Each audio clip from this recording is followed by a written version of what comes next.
Okay. Double check it's good to go.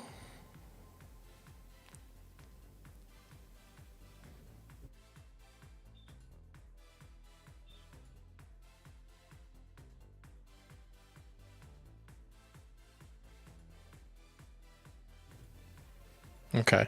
Stream is alive. Cool. How's it going, everyone? Hey everybody, how we doing? How we doing?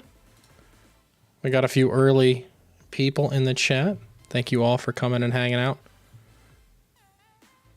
Bear with us. We're going to get round one rocking and rolling. I am joined by none other than Wancho, Primetime Wizard TV, the absolute beast of a player, streamer, and caster. How we doing tonight, my man?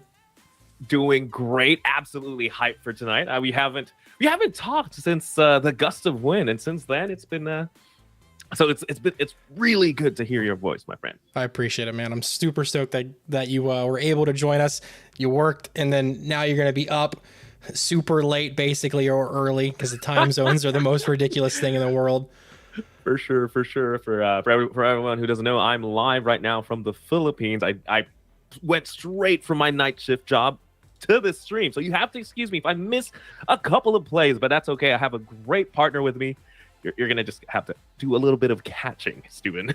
Okay, so we've got I think we should take table number 2 for the first round. Cashman versus Piper Lapine. Oh, that sounds exciting for sure. Cashman, one of the best players in Southeast Asia. I'm just gonna have to say that. Right, I'm gonna own to that.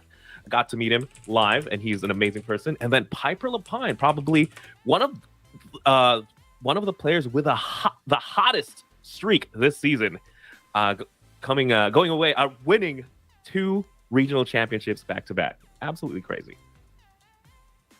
Let's do that. All right, we're waiting for them to go ahead and get set up, and then we will take care of everything momentarily here. So they're prepping their ends here, and I'm going to go ahead and get everything visually ready for us.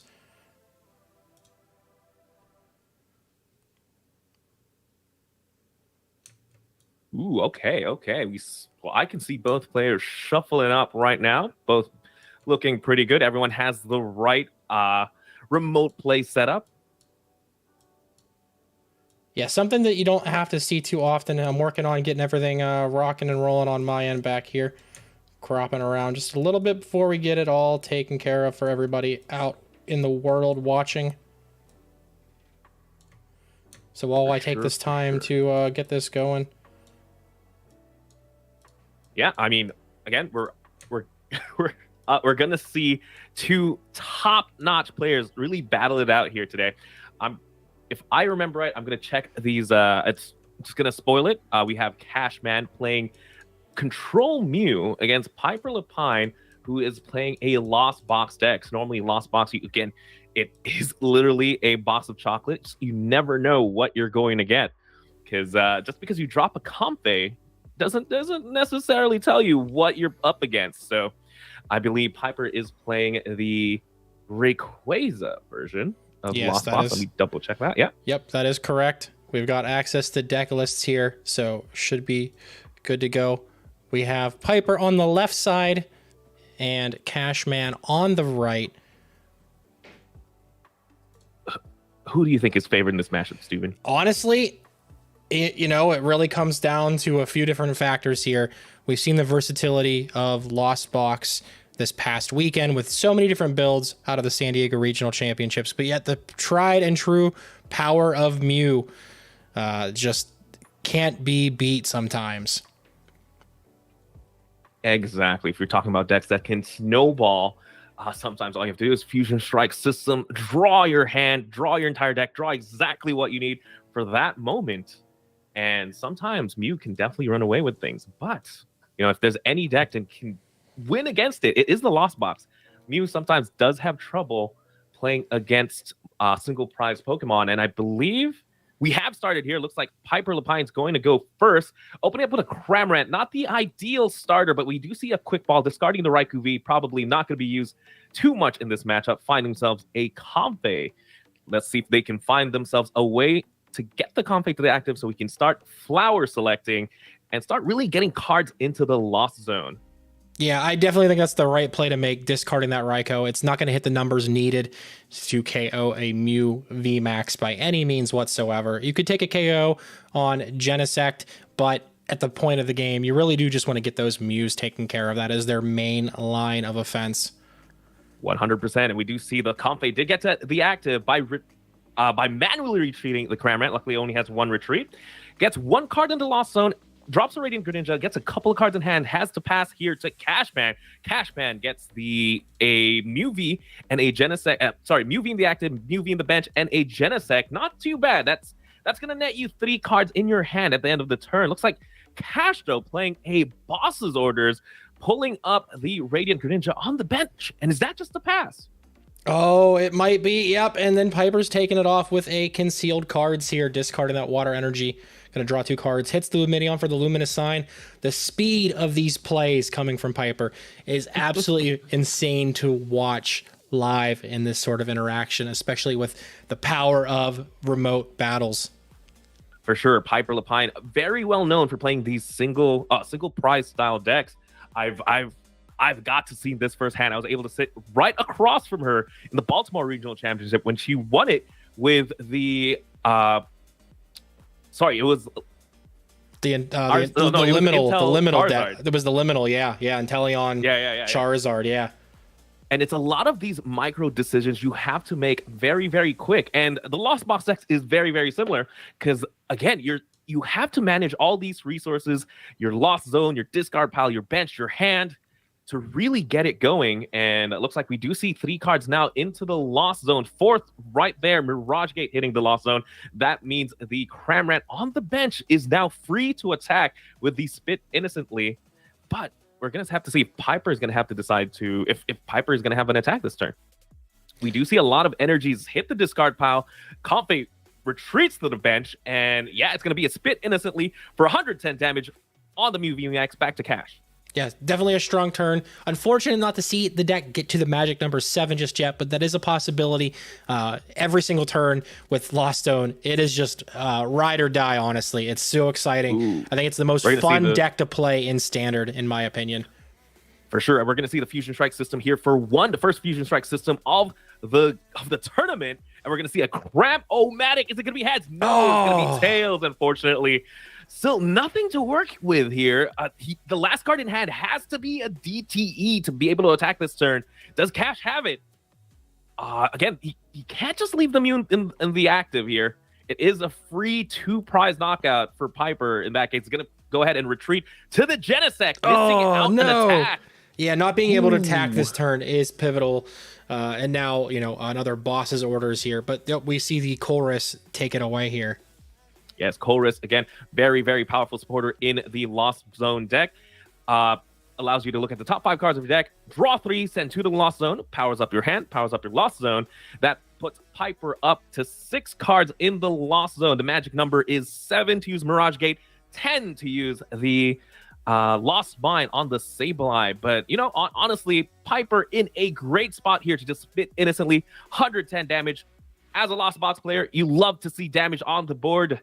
But we're going to see a scoop up net here, bringing the Cram-O-Rant into the hand and going for another flower selecting. Yeah, the 7 is definitely happening now. So Mirage Gate will be up and active for any plays that Piper wants to make for the rest of this game here. We could potentially just see the entire deck open up at this point in time to multiple different plays. Exactly. Something that could be absolutely devastating here is if Piper is actually going to be able to set up the amazing Rayquaza. Amazing Rayquaza has the amazing burst attack that does 80 damage times the amount of different colored energies you discard from it. So you could potentially take a knockout on the lone Genesect on the field, denying Cash for any draws. Yeah, getting 4 different energy on Rayquaza also means that Mew VMAX can get hit with a 1-hit KO, permitting that there's not an Oricorio in play as well. So just the power of Rayquaza after being illegal in the Standard format for upwards of 2 years and seeing 0 play is just insane once the Mirage Gates open up to it. For sure. Gotta love what Lost Box really opens up to, right, all the different types of cards that are able to be used in the deck. But here we go. We do see a Mirage Gate attachment onto the great Radiant Greninja. Not a bad attacker in this matchup as well. You know, if you're gonna do 110 damage to the Genesect, that's not gonna knock it out. But might as well do some spread damage. Take a knockout on a Mew V as well. Take 2 prizes with Moonlight Shuriken. Does 90 damage to 2 Pokemon. Looks like, let's see where the damage is going to be, though. Looks like Piper is going to take 2 prizes off the Mew and do 90 to the Genesect. Still making the numbers right. That Genesect V is a he top decks the Quick Ball. Oh, all right. We're still living here. Finds themselves another Genesect. Now able to use a Fusion Strike system 2 times at least. Got to find a Switch card and a DTE. Can they find it?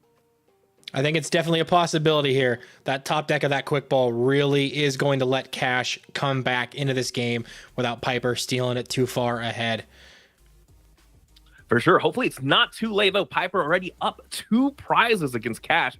But this is not your normal Mew deck. This is the control style Mew, and that means you're playing supporters like Judge. There's the double turbo on. All right. All we need is a switch here. Looks like it's gonna be Cramomatic once again. Has luck changed? No, looks like that dice is stuck at 5 there, but it's not over for Cash. Looks like he goes for a Fusion Strike system for another 3. Can we find more? Can we draw more? Yes, we can with a Judge. Both players now shuffle their deck, draws 4. Let's see what they get. I'm at the edge of my seat. I am beyond on the edge of my seat. I'm standing up right now. That was quite the turn, and it's not even over yet. 100%. Again, so many things can still happen for the Mew VMAX. If they get more Genesects in play, that means you can draw more. Ultra Ball, Quick Ball, so many things are live. Another Quick Ball. All right, that should net them another Genesect here. But something of note, you have to set up maybe another Mew V as well. Let's see what Cash decides. It's going to be the Genesect. How cool would it be if the other card in hand would just be another Quick Ball? Just the perfect hand. That would be down insane. To 0. Or, maybe the Switch is there as well. Who knows? Anything playable? No. Looks like it's going to be a Fusion Strike system for 2. Do you have it, Cash? Is it, how many Switch outs do you have? The Cash does play 2 Switch cards, 2 Forest Seal Stones, 4 Cross Switchers. A couple of ways to switch here. Oh, they've got the cross switchers. It's going to be a cross switcher. Yes, cross switcher again. If you play 2 from your hand, you're able to switch your Pokemon to the bench, and as well as gust a Pokemon on the opposing side of the field. And it's going to be the Luminion, and Cash ties it up. 4 prizes to 4 prizes. Yeah, taking out that Luminion will bring the tempo back even up for these players, but we'll see how Piper responds to this line of play that Cash has made. The absolute thrill of that last turn. I can't believe it, man. Definitely. Cash definitely brought himself back, but let's see now if Piper can respond. Again, having the Comfey in the active with the Air Balloon, having that free pivot, always good. Nets you those, lets you look at lets you look at 2 cards from the deck. You have an attacker ready. You have Cramorant. There's, things are looking really good already, but there it is, the amazing Rayquaza and the Raihan.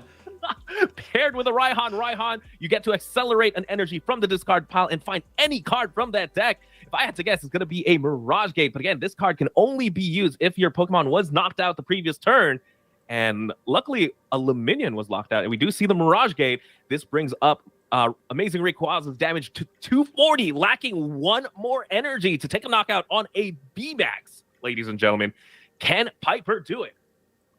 This would honestly just seal this game if this KO can happen here. With not having another backup attacker on Cash's side of the board ready to go for the next turn, I think just Piper will end up stealing it. And there it is. There's the lightning energy. 80 times 4 is 320 damage to a Mew VMAX, ladies and gentlemen. That's a single prizer, and Cash is and that is the concession. Oh, good game. Woo. Oh man. Very explosive game to start with the entire tournament with. And again, we got a master class here of Lost Box from Piper. Very, very interesting game for sure. Yeah, definitely excited to see how that all breaks down. on paper with physical cards, this is way more exciting than TCGO or PTCGL by any means. Wouldn't you agree?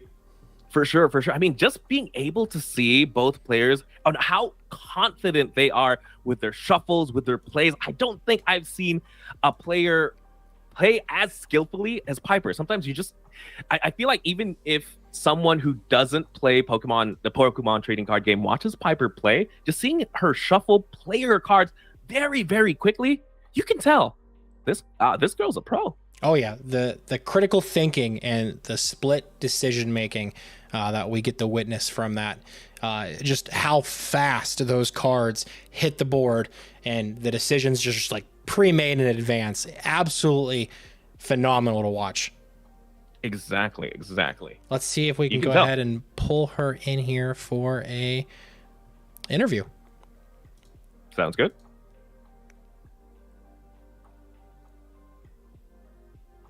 I need a third monitor. All right, I'm going to mute here and then flip over. All right, I'll see you there.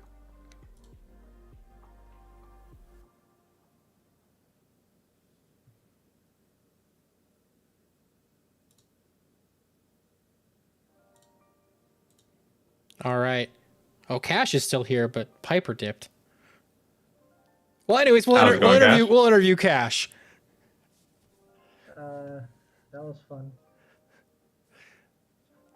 I'm glad you were here to play. How I know normally, post game interviews are a little bit different than this, but I would love to get some more insight from what it's like for the Western players from your perspective on how tournaments feel, especially something like this, getting a little bit of everybody across the board on the table. How do you feel about that? It's fun, I get to play games people I don't normally get to see anyway. And, I mean, it's still best of one, but at least we get to finish the games, so that's nice. Well, for sure. There are potentials to go on to a best of 3 top 4 here. So you're not completely out of contention yet. It is a possibility that you could make it in.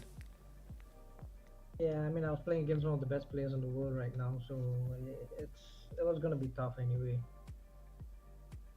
Yeah, I mean, again, Piper Lapine, a back-to-back regional champion. It looks like you did decide to bring Mew VMAX to the tournament today. What did you think about the matchup against the Lost Box Rayquaza? Oh, it's quite bad. Because the Rayquaza just one-shots you, and they can just pick up all the Genesect as well, Most of Is there the time anything... the will hit first, so not much I can do about it. For sure. Is there anything you could adjust in your if you were able to go into a game 2 or 3? Is there anything you would have adjusted in your game plan for the Lost Box matchup? Draw better. Flip heads with those Cramomatics, am I right? Yes. Flip it. Looks like that dice was definitely stuck in the 5. Maybe. I hit tails and it was always the number 5. I'm like, oh. Okay. No, yeah, I noticed. Sometimes you have to that dice just has to go on timeout then. Yeah. But yeah, and for sure. And, how did you prepare with this new VMAX deck, Cash? I didn't prepare at all. I just what I did was this is the deck I think I showed you 3 or 4 weeks ago. When we were at the Asia Open. Oh, the one I got to play against. Yeah. Oh, hey, can you mute yourself and Google real quick? Oh, gotcha. Yeah, it's the same list that we played against each other, and I've not touched cards for 3 weeks, so no preparations whatsoever. Ooh, so getting the rust out. Well, trial by fire there, playing against Piper Lapine. Yep. But I still feel very, very confident in you, Cash. Again, you still could go 2-1, potentially still make it to top 4. Finally get your hands at playing on a best of 3 format once again. I'm sure you are looking forward to that. Hopefully. Yeah, it's definitely not over for you yet. Again, we appreciate you being here and being a part of this. we'll let you take a break in between the rounds, and we'll catch up with you as soon as we can. Alrighty, see ya.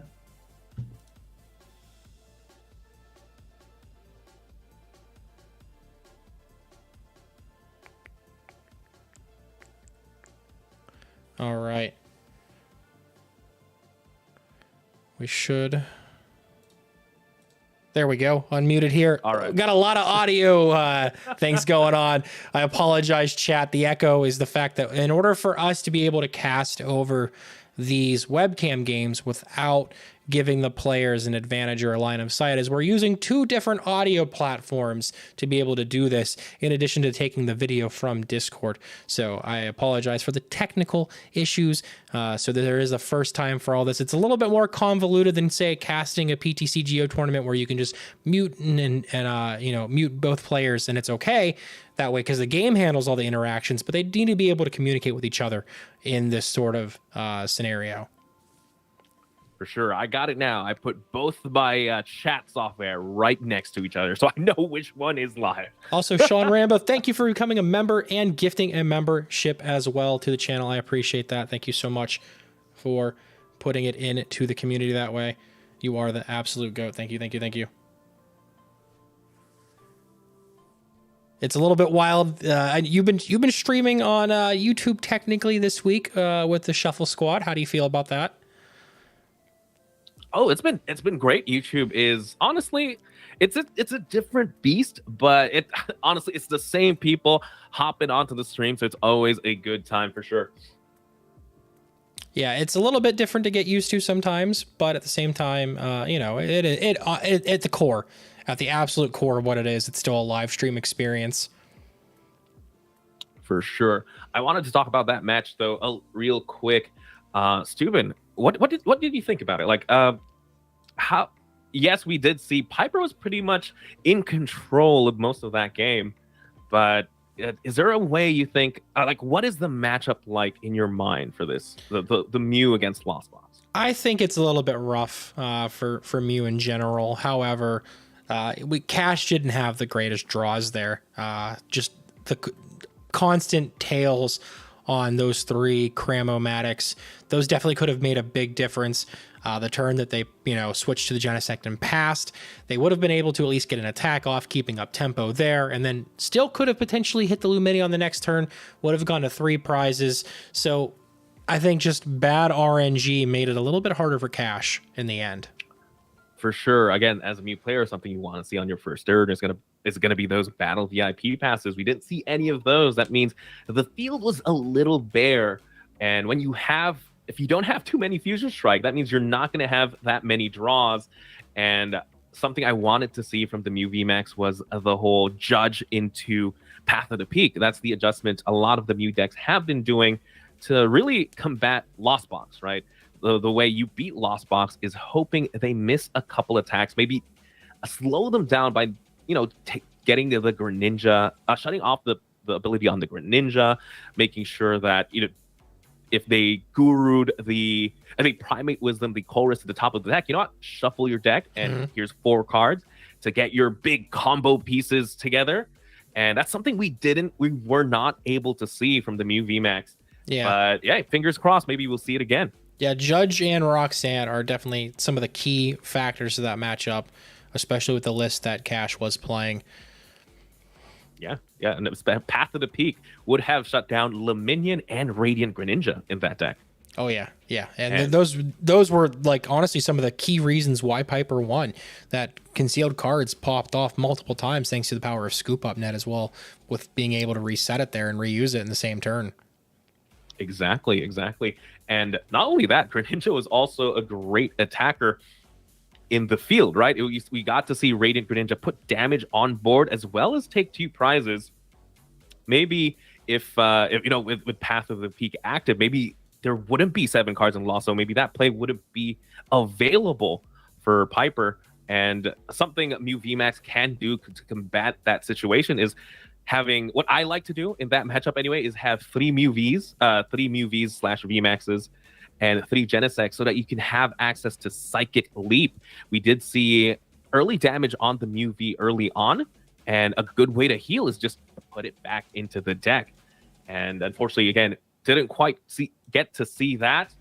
But I think the matchup still is very 50-50. Even though Rayquaza, very, very powerful card, we got to see it knock out a VMAX of all things, but still very, very much possible. Yeah, it's a little bit rough in general with the way the speed of the game changes on a week-to-week basis. And of course we see decks fall in and out of favor all the time, but it just seems like Lost Box just gains more percentages at regionals and participation in general. And then we've seen it, just dominate event after event ever since its inception. For sure. I don't think I've seen a deck evolve more than Lost Box in this the past two formats, right? We've seen it played with Radiant Charizard, maybe Radiant Greninja. We've seen amazing Raikou, amazing Rayquaza, Celebrations, Kyogre, Goodra, Giratina, you name it. Honestly, I feel like almost anything can be played in a Lost Box deck. I even tried Dialga V-Star for a minute there with a Lost Box engine. Mm-hmm. Again, just a very, very flexible engine that has draws, has ways to accelerate energy. Yes, they have to be different colors, but you can make your way around that. In fact, that is the perfect case scenario for all these amazing Pokemon decks, right? Oh yeah, I love lining up my different types of energy in my Lost Box, so that way I can keep track easier, especially with this new Rayquaza variant. You have 2 lightning, 2 fighting, 2 grass, 2 psychic, 3 water. I made sure I made them all different so that way I can keep track. Oh, I prized the lightning. Oh, I prized both lightning. I had a game at League the other night where I prized both lightning energy and I had to fall back on other ways to get through the game, and it was a struggle for sure. I feel you. I mean, I like to line up my cards as well, but probably for a different reason. It's just really pretty to see all the different colors that you're playing in the deck, especially when you're playing those shiny energies for sure. And no, but your reason is the right reason. Again, there's a lot of things that go into the Lost Box. There's a lot of those micro decisions you have to make. Sometimes if you lost zone the wrong thing, there's no turning back. It's in the lost zone. You can't rot it back into the deck. There's it's just gone forever. And sometimes that you just kick yourself in the butt for saying, oh no, I needed that one extra psychic energy so I could Sableye for game here. But unfortunately, you had to lost zone it to get that battle VIP early on, or for example. Now, do you have a favorite energy design that you would pick if you wanted to make everything match? Do you have a standout favorite? I think I'm probably not that special in that regard because Call of Legends. I'm sure everyone is going to answer the Call of Legends energy. I mean, in a Lost Box deck, not only do you get to see all the different types of colors, you get to see all the different Pokemon on the Call of Legends energies for sure. I think I have different favorites for each different type. Really? With Call of Legends, I really like the water and the lightning energies.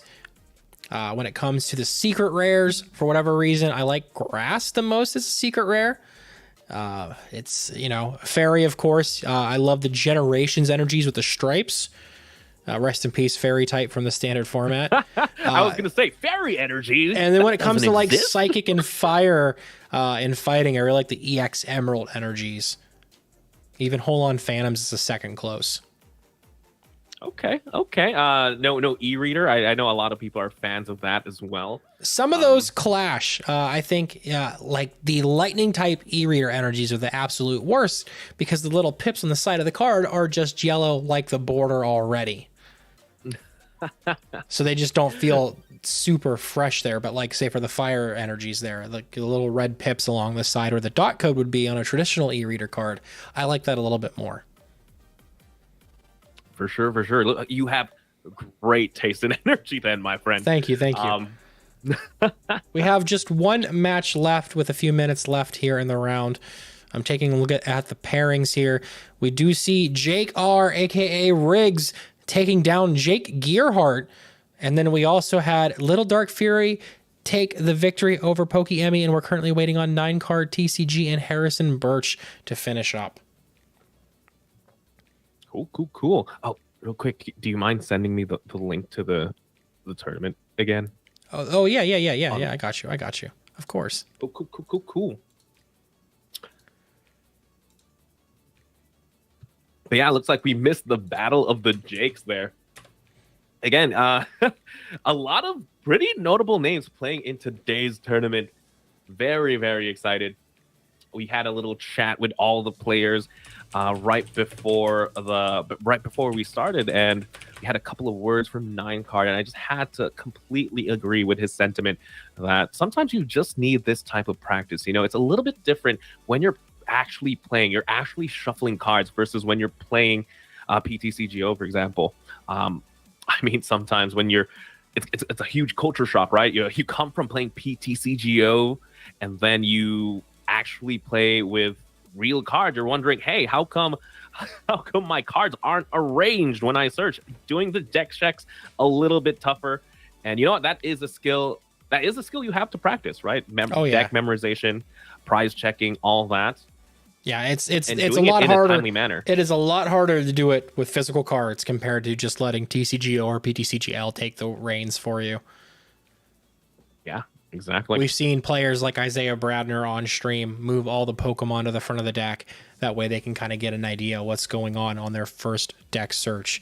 We've seen it time and time again that everybody has their own little different method. I've seen players, like, as they're going through, they push a card up a little bit. So they're not necessarily moving it out of place, but they're having it there to stand out and stand up. That way you can view it a little bit easier and, you know, kind of get that muscle memory of, hey, okay, cool, I didn't prize my one of boss's orders.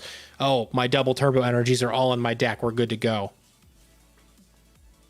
Yeah, exactly. I mean, my method has always just been, what key card do I need in this matchup? And I'm just going to check for that first. But yeah, again, sometimes you just need that practice, right? Getting the reps in with your deck, getting the deck memorization. And honestly, what better way to do it than against some of the best players in the world here? All right, looks like we have the next round almost ready. I need to clarify something with our players via our text chat area here before we get rocking and rolling, before we pair the next round. Who do you want to see paired up in this next round? I have to say, I would love to see from a fellow Shuffle Squad member, a little Dark Fury, and his opponent, maybe the winner between Harrison Birch or 9card TCG. Maybe 9card to get the battle of the YouTubers there. I think that would be cool for sure. Also, I am absolutely in love with LDF's deck. Oh, yeah. Yeah, LDF was the only one who didn't give me a physical photo deck list. So it's one of those limitless image generators. But at the same time, I can't wait to see that in action as well. And they did take a win in round 1. So that is a possibility we could pull them up on the stream next. They did. Harrison and 9card did go to time. And so I need to go ahead and reset their match in Limitless, since we are actually playing by traditional turn rules, unlike the automatic draw here. For sure.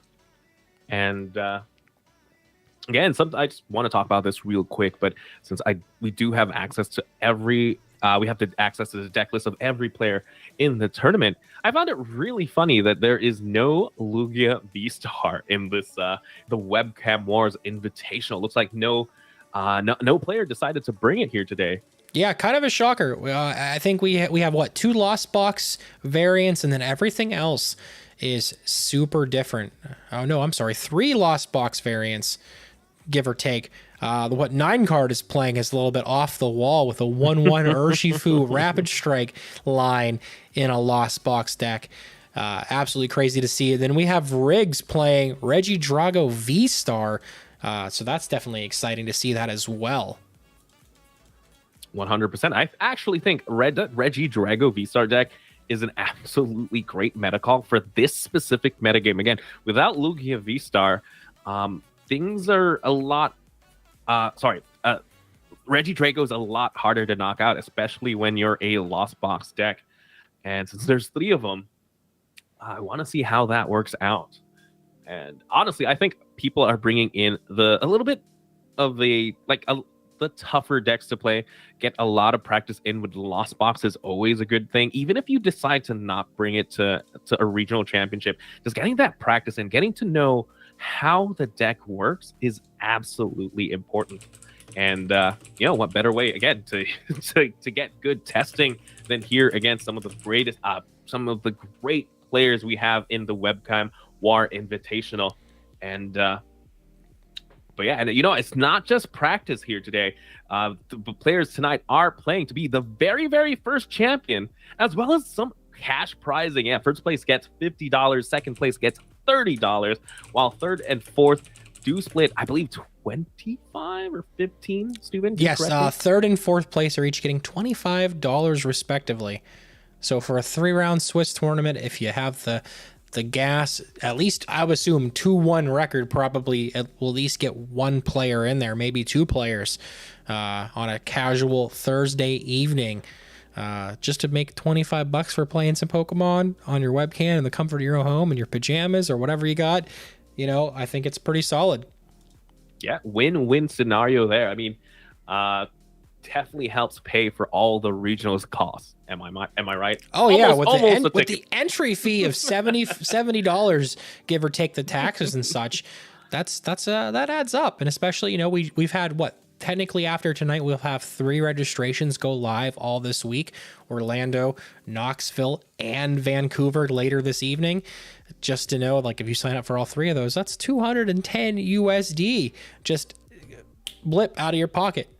And hopefully you can recur those costs. Yeah, yep.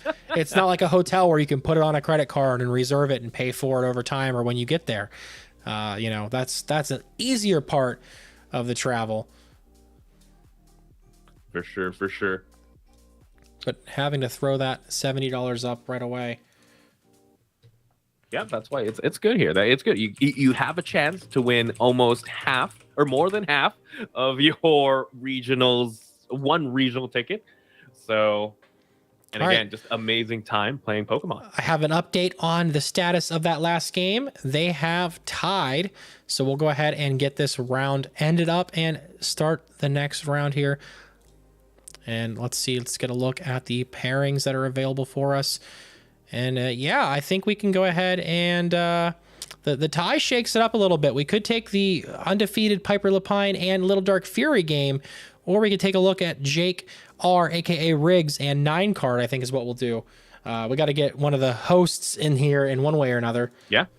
Let's definitely check out Jake and 9 card. You know, they haven't been on stream yet. No, they have not. So we'll get them in here. All right, I'll see you there. Right on.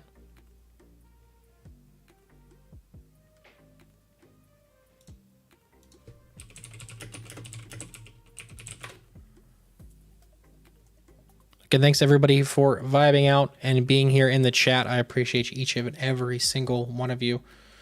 While we get everything taken care of here, get these cameras fired up and the players ready to go. Cool. I'm looking at, again, 9 cards deck is very interesting with the 1/1 Urshifu. I want to see that come into play. Again, 9 card is playing Lost Box, while we have Jake playing the Reggie Drago deck. Also very interesting. Again, for everyone who isn't... Go ahead. No, you're good. Go ahead. Yep, no, for everyone who isn't familiar with the Reggie Drago V-Star, it does have the attack Apex Dragon. For 2 grass and a fire, you get to copy any dragon Pokemon's attack that is in the discard pile. That means you could use cards like Giratina V-Stars, Lost Impact for 280. Maybe you want to do Duraludon's G-Max Pulverization, essentially a 220 shred, or Rolling Iron from Gudra V-Star, which is probably one of my favorite attacks to use. 200 damage and you take 80 less. And that the Gudra V-Star attack is pretty notable when you're up against stuff like Lost Box, where they kind of cap out at 110 damage very early on. Yeah, we're going to have a definitely dynamic matchup here. This is kind of what the chat has alluded to what they want to see. So we're just kind of waiting on everybody to get fired up here. For sure, for sure. Again, very, very interesting chat. What do you think is going to come up with the win? Is it going to be Lost Box Urshifu or Reggie Drago V-Star box?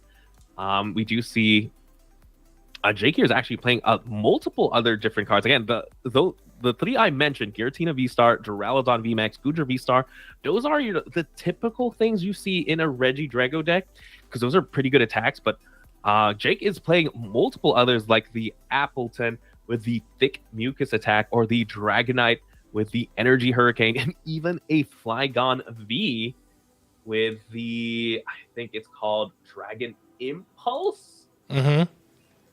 Yes, Dragon Impulse that does almost, like, they can knock out a Pokemon VMAX, for example. And again, a lot of choices here. The big question is getting those cards into the discard pile. It looks like we've got a backwards camera. So again, technical difficulties with this new adventure. This is completely new for me, getting this all set up and rocked out for everybody here. So please bear with me as I work on everything on my end. Sure, for sure. And let me just pull up 9 cards list here, just to be more accurate. Again, it's going to be the Lost Box with a 1/1 Urshifu VMAX, but is also playing Rayquaza, amazing Rayquaza. We were already familiar with this card with the amazing burst attack, 80 damage times the amount of basic energy of different types you get to discard. So again, big damage with the Rayquaza, but also spread damage with an Urshifu VMAX. And again, Urshifu VMAX is, in my mind, last year was probably the most powerful VMAX to be printed before new VMAX rose to dominance. And I mean, we've got to see this card just show its power in the hands of people like Tord Reklev, who really maximize the spread damage capability of this deck. And I guess, just pairing Urshifu VMAX with something like a Sableye, with a Lost Mine, the multi-prize, your multi-prize drawing capability is definitely up there. Oh yeah, when Tord came out of the woodworks with Urshifu last season, I did not expect that myself. We do see Riggs starting it off, though, with the Reggie Drago in the active. We see a Quick Ball discarding the Dragonite and grabbing a Leafeon V. Definitely a spicy tech here in this deck list. 100%. If you're not familiar, Leafeon V has the ability Greening Cells. You can attach 1 grass energy from the deck to your Pokemon, but then you end your turn. Not a bad card to open up with for sure. I'm not quite sure if it's going to attack in this matchup. Yes, it can. But again, your main attacker here is going to be the Reggie Drago. We do see the Choice Belt get attached to Leafeon because it's not going to matter too much in this matchup. And a Crobat with the Dark Asset ability, drawing up to 6 cards here. And let's see what else Jake decides to play. We do see a Quick Ball come into play, discarding the Duraludon VMAX. Now, there's 2 different dragons in the discard pile, so 2 different attacks you can choose from. Finding the Radiant Greninja. Great support Pokemon there with the Concealed Cards ability, able to discard an energy to draw 2. We've seen this earlier. And again, just very, very powerful start here by Jake. Yeah, getting the Greninja in play gets those energies into the discard pile faster. That way they can get everything moving and get all the pieces they need to use the Gardenia's Vigor in this list even easier than normal. Again, Gardenia only attaches to the benched Pokemon, which is sometimes a problem, especially seeing that there already is a Reggie Drago in the active. But that Leafeon can just take care of it and get that extra energy. So they're almost ready to go next turn. Yeah, there you go. It's literally just 1 energy attachment away from just being able to attack with Reggie Drago. And again, once you get that 1 attack off, you do have the Energy Hurricane on the Dragonite you're going to be able to copy and just be able to attach 3 basic energy to one of your to your Pokemon. Very, very powerful way to start for sure. Let's see how 9 card can respond here. Starting with a Manaphy. Is that just going to be a pass? And it's an escape rope and a pass? Oh, no. That's not what we want to see here. Yep. It looks looking tough. No Comfey in sight either, as we see Jake here just getting the Gardenia's figure off, able to attach one energy to the Regidrago that was sent And they to have the bench. switch. Do they have the V-Star is the next question. Oh! There it is. So now pretty much everything you need, and they are going to copy the energy hurricane attack, able to attach 3 energies there. Let's see where it's going to go. It's going to be to the other Regidrago, and now it's back to 9 card. If they can't find another Pokemon, this game is over. And their hand is not looking too hot. Oh no, there it is. Oh no. And as the chat requested, we've seen 9 card take the L here. Chat requested. Yeah. Absolutely devastating here from 9 card. Again, it's not every day that you don't see some way of getting at least comp phase into play. But again, with the Lost Box decks, these are things you have to be scared of. You're playing so many energies, so many cards so many techs to facilitate. Sometimes you just get turns like these. There's a quick ball that was the next card in the hand in the deck that definitely would have opened up so many possibilities, but fortunately it was one turn too late. It's so unfortunate. Yeah, exactly. That's the way you beat Lost Box. Sometimes you just have to hope they beat themselves, right? You have to hope you judge them to absolutely nothing, right? In this case, it was just drawing absolutely nothing. I was definitely impressed though, seeing Regidrago set up that fluently though, and that fast. I think that's very commanding. That is the most impressive setup I've seen from a Regidrago V-Star ever. Yeah, exactly. We've seen Regidrago paired in the past with something like Arceus V-Star just to really help the setup, but Jake here has fine-tuned their deck to just be able to get it off fairly consistently. It looks like, especially if you're going first, right? Getting the greening cells turn 1 is absolutely huge. So let's hop on down to table 3 and see if we can sneak in what's going on between Harrison and Pokey Emmy. All right.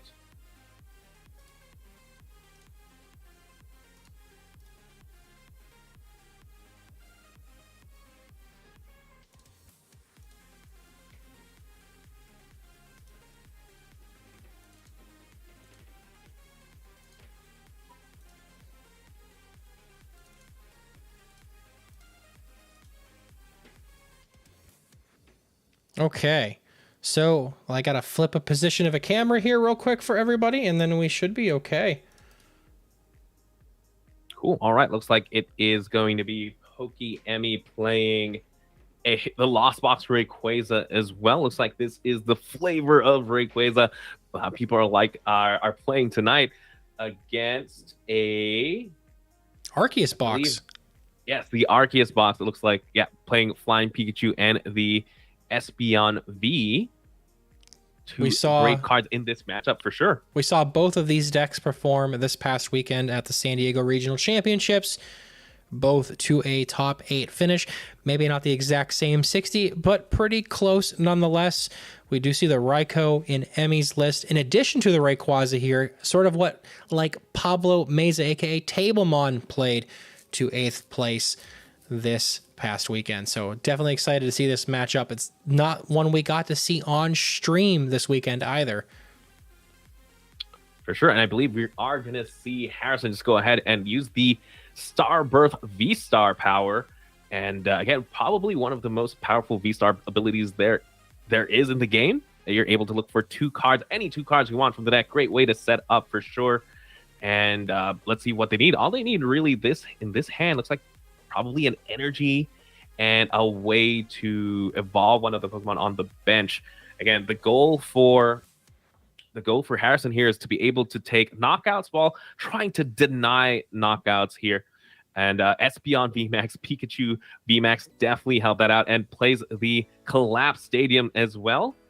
And research to follow up here.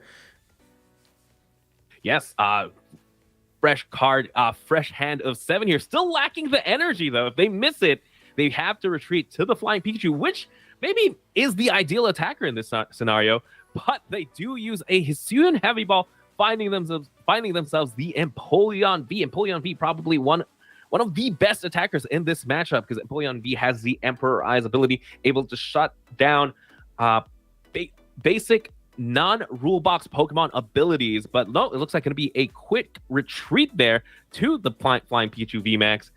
And yeah, the attack name eludes me, but it's going to be 160 damage. And now Pikachu VMAX is unaffected by basic Pokemon. That means Max Balloon. Max Balloon, thank you. Cramorant and Raikou are doing no damage to this Pikachu. Now, there are ways around this, though, here. Emmy can play things like Escape Rope to reset the Pikachu. And even then, you know, an Escape Rope into the Raikou and a Mirage Gate onto that could do some lethal damage, because Pikachu is weak to lightning here. So if there's a choice belt modifier, let me double check the list. I don't believe there is. No, but it's going to have to be an Escape Rope into a boss's orders to get damage on this Pikachu.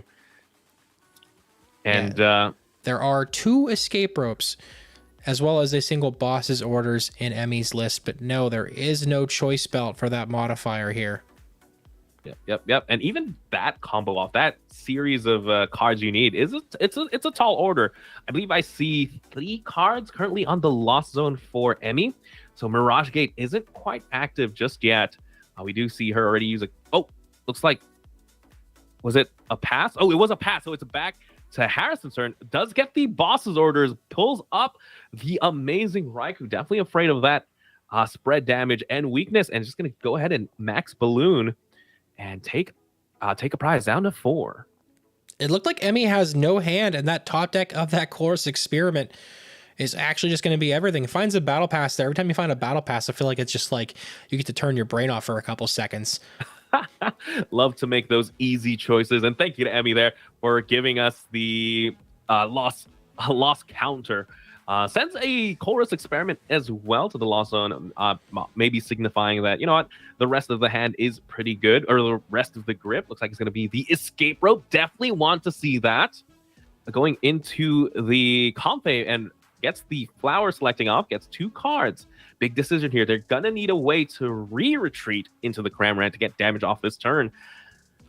But let's see. Again, probably the best thing you could get would be the amazing Rayquaza knockout on this, the Arceus for sure. But it's going to be the Air Balloon now onto the Comfey. Gets that free retreat back to the Cramorant. And it gets to spit instantly for 110 onto that Arceus with no energy, mind you. Back to Harrison. Has to find a way to retreat. Does he find it? Goes for the Ultra Ball here. Doesn't quite need anything to deck, but Thinning is winning here. Let's see what they grab. They could grab a Luminion if they potentially need a supporter for turn. No, but there is the Aerodactyl.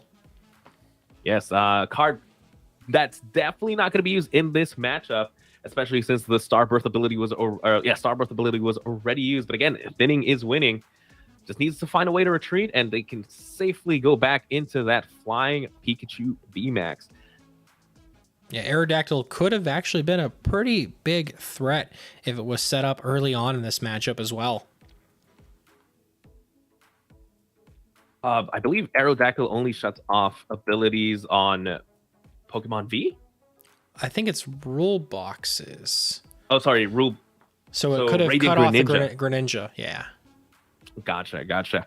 But again, Starburst sometimes just too good of an ability. We do see the Air Balloon attachment now onto that Arceus. And yeah, we're going to see the Max Balloon. No other energy attachment there. Maybe just, you know, all I need in this matchup is that Pikachu, and we're good to go. Back to Emmy here.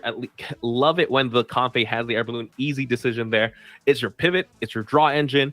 Gets a Battle VIP into the Lost Zone. 7 cards now in the Lost Zone. Mirage Gate is now active. It's just a matter of finding those cards. And amazing rare Rayquaza hits the board.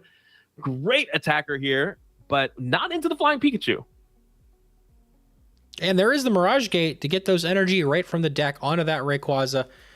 curious how they're going to follow this up, though. What do you think their line of play is going to be here?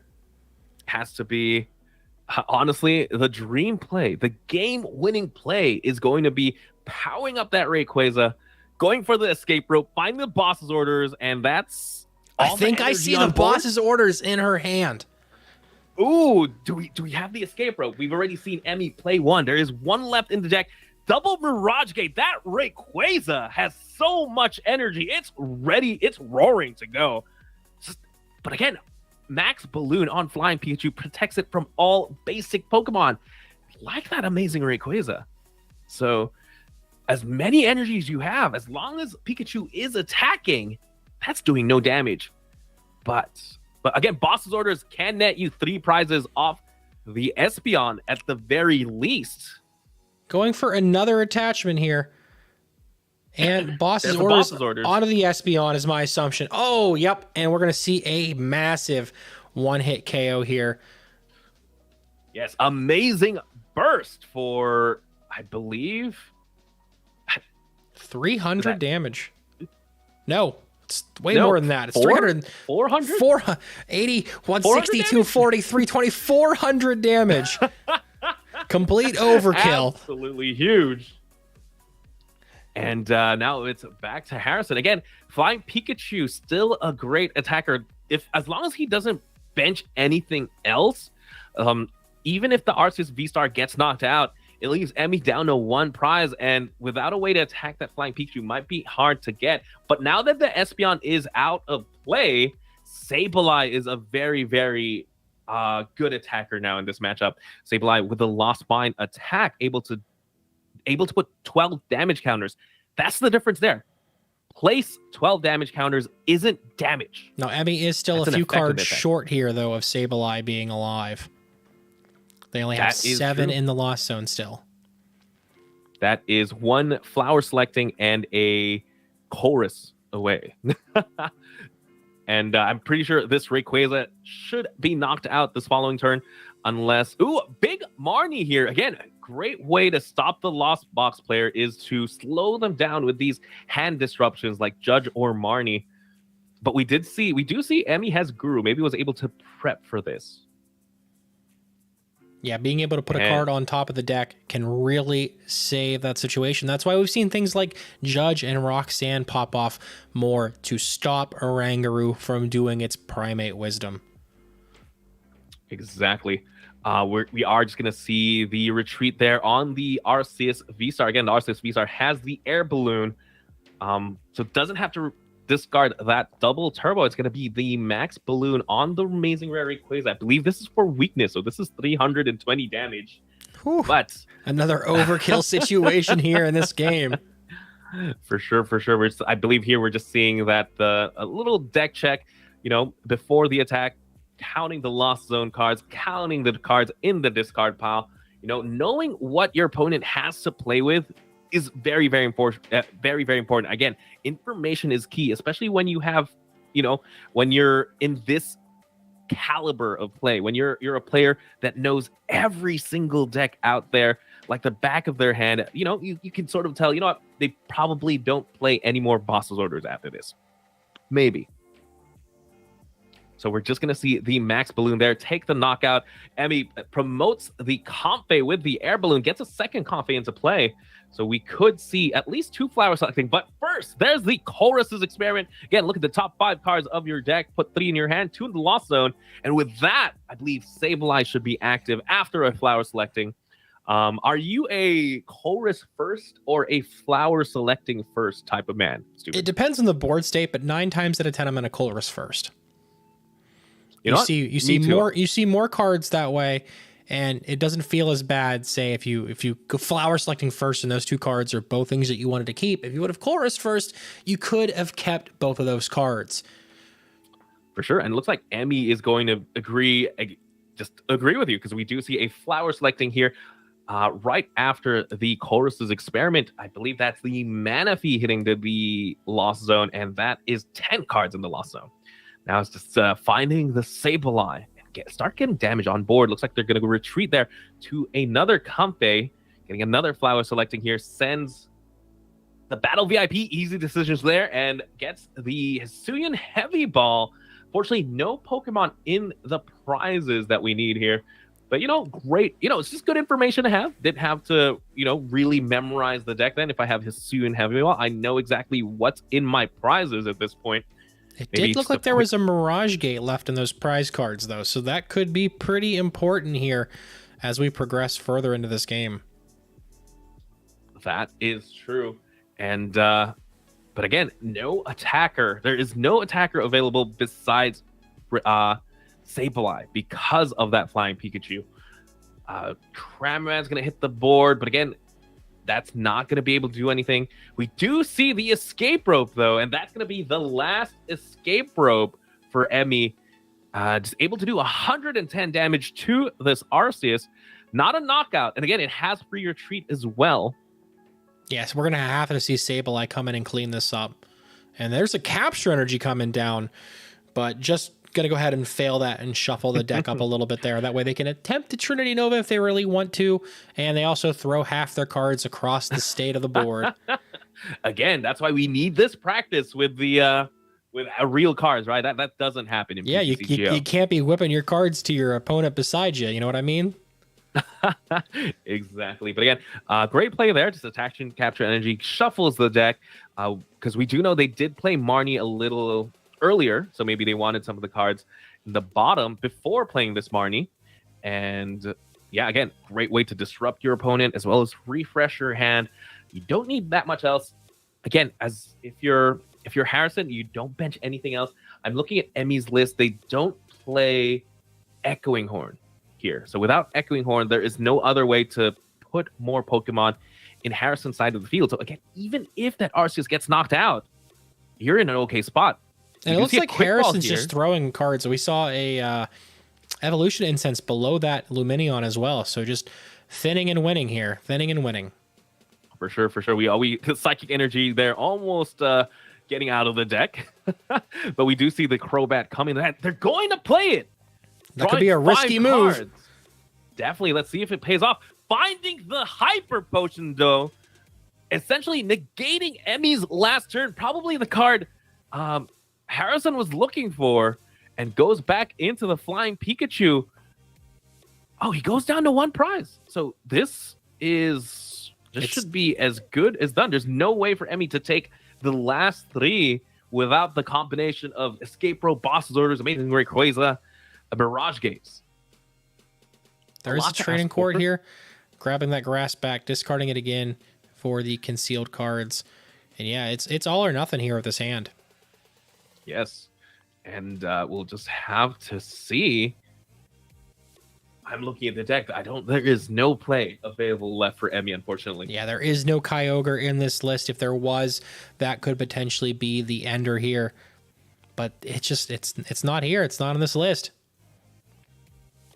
For sure, but we're gonna see Emmy here. Just keep drawing cards. Again, maybe there is something we don't see. Again, these are high caliber players, and no one knows their deck better than them. We're gonna see two Flower Selecting, sending I believe that's a Pokemon communication or a Boss's Orders Pokecom. I think it's a Raihan. No. That's a Pokemon League prize pack Raihan. Gotcha. And yeah, that does hit the lost zone, and it looks like it's just gonna be a pass. Max Balloon should be able to clean this up. Congratulations here to Harrison Birch for winning round 2 of this tournament. Yeah, and that does conclude the round here. So we'll definitely take a look at what's going to be able to happen here in these next few rounds. We'll definitely have to get a fancy match for y'all. Piper Lapine and Jake R are both 2-0. I think we're going to have to see Lost Box versus Reggie Drago. But then again, they're both locked into the top 4 at this point. So we should try and feature a different match. For sure. How about we just let me try and grab the tournament here. Maybe someone we haven't featured just yet before we go into top 4. Yeah, looking, the only way we could either take a look at Little Dark Fury in 9 card or Jake Gearhart and Pokey Emmy. It's a little bit rough of a decision here. I'll let you make the decision. Which table are we taking? What about chat? Chat, who do you want to see? You want to see, chat? Because if I had to pick, it's going to be LDF. Want to see that Eternatus for sure. Yeah, let's get LDF in. All right, they're already in table 3. We'll stay in table 3 here. Get them all kicked out of here. Cool. Yeah, so it's going to be, again, this is the battle of the YouTubers. It's going to be Little Dark Fury against 9-card TCG. Little Dark Fury playing the Lost Box deck. 9-card is playing, Little Dark Fury is playing Eternatus VMAX, while 9-card is playing Lost Box with a 1/1 Urshifu. If Urshifu was ever going to earn his space in a Lost Box deck, it's going to be up against Eternatus for sure. All right, we have a lot of bodies jumping in and out of the Discord call right now, so bear with us here. It's going to look a little bit goofy for a minute. I'm going to hide the scene here just for a second, so that way we can get everybody in and out as needed here. For sure. Again, both these players have their respective YouTube channels. Definitely check them out. Little Dark Fury, 9-card TCG. Great players as well. I've got to know a Little Dark Fury as the Spice Master. Every YouTube video he makes is always the most interesting set of cards that I typically would not have thought of myself for sure. Oh yeah, he's come up with many lists over the years here, and they're all just so wild, so fun, and so crazy. I love to see what his brain can do when it comes to deck construction here with this game. Sure, and at first glance, you're thinking Eternatus VMAX, that is a rogue option for sure, but actually we've seen the resurgence of Etern. I believe it is the 5th or 6th most played in San Diego, at enough to get its own graphic in the stream, which is very, very interesting. Again, it is paired with Galarian Weezing. I think this, to be honest, this is a Galarian Weezing deck with Eternatus, because Galarian Weezing has the ability neutralizing gas. You're able to shut off all your opponent's Pokemon abilities. That means there's no Fusion Strike system, no Lugia V-Star ability, no Starbirth, no flower selecting, and it's just a very, very debilitating card. It's a great way to sneak in a couple of easy prizes, and even if you take a knockout, even if you break the ability lock, which isn't the hardest to do, you still have to deal with an Eternatus VMAX. This is a 340 HP VMAX Pokemon that hits upwards of 300 damage. So definitely a deck close to my heart. Oh yeah, when this first came out all the way back in Darkness Ablaze, it was the bully that pushed away the last bully, Dragapult.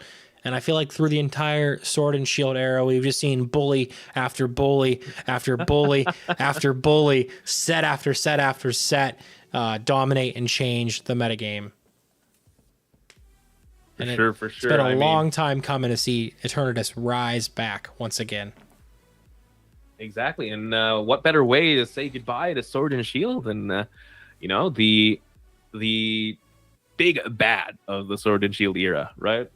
Big bad of the Sword and Shield game. Yeah, spoiler alert. Sorry, everybody. I know it's a few years old at this point in time, but the darkest day, that's Eternatus. For sure. Yeah, we have both players here just shuffling up. Again, I think it's going to come down to who can really go first, right? Who's able to set up.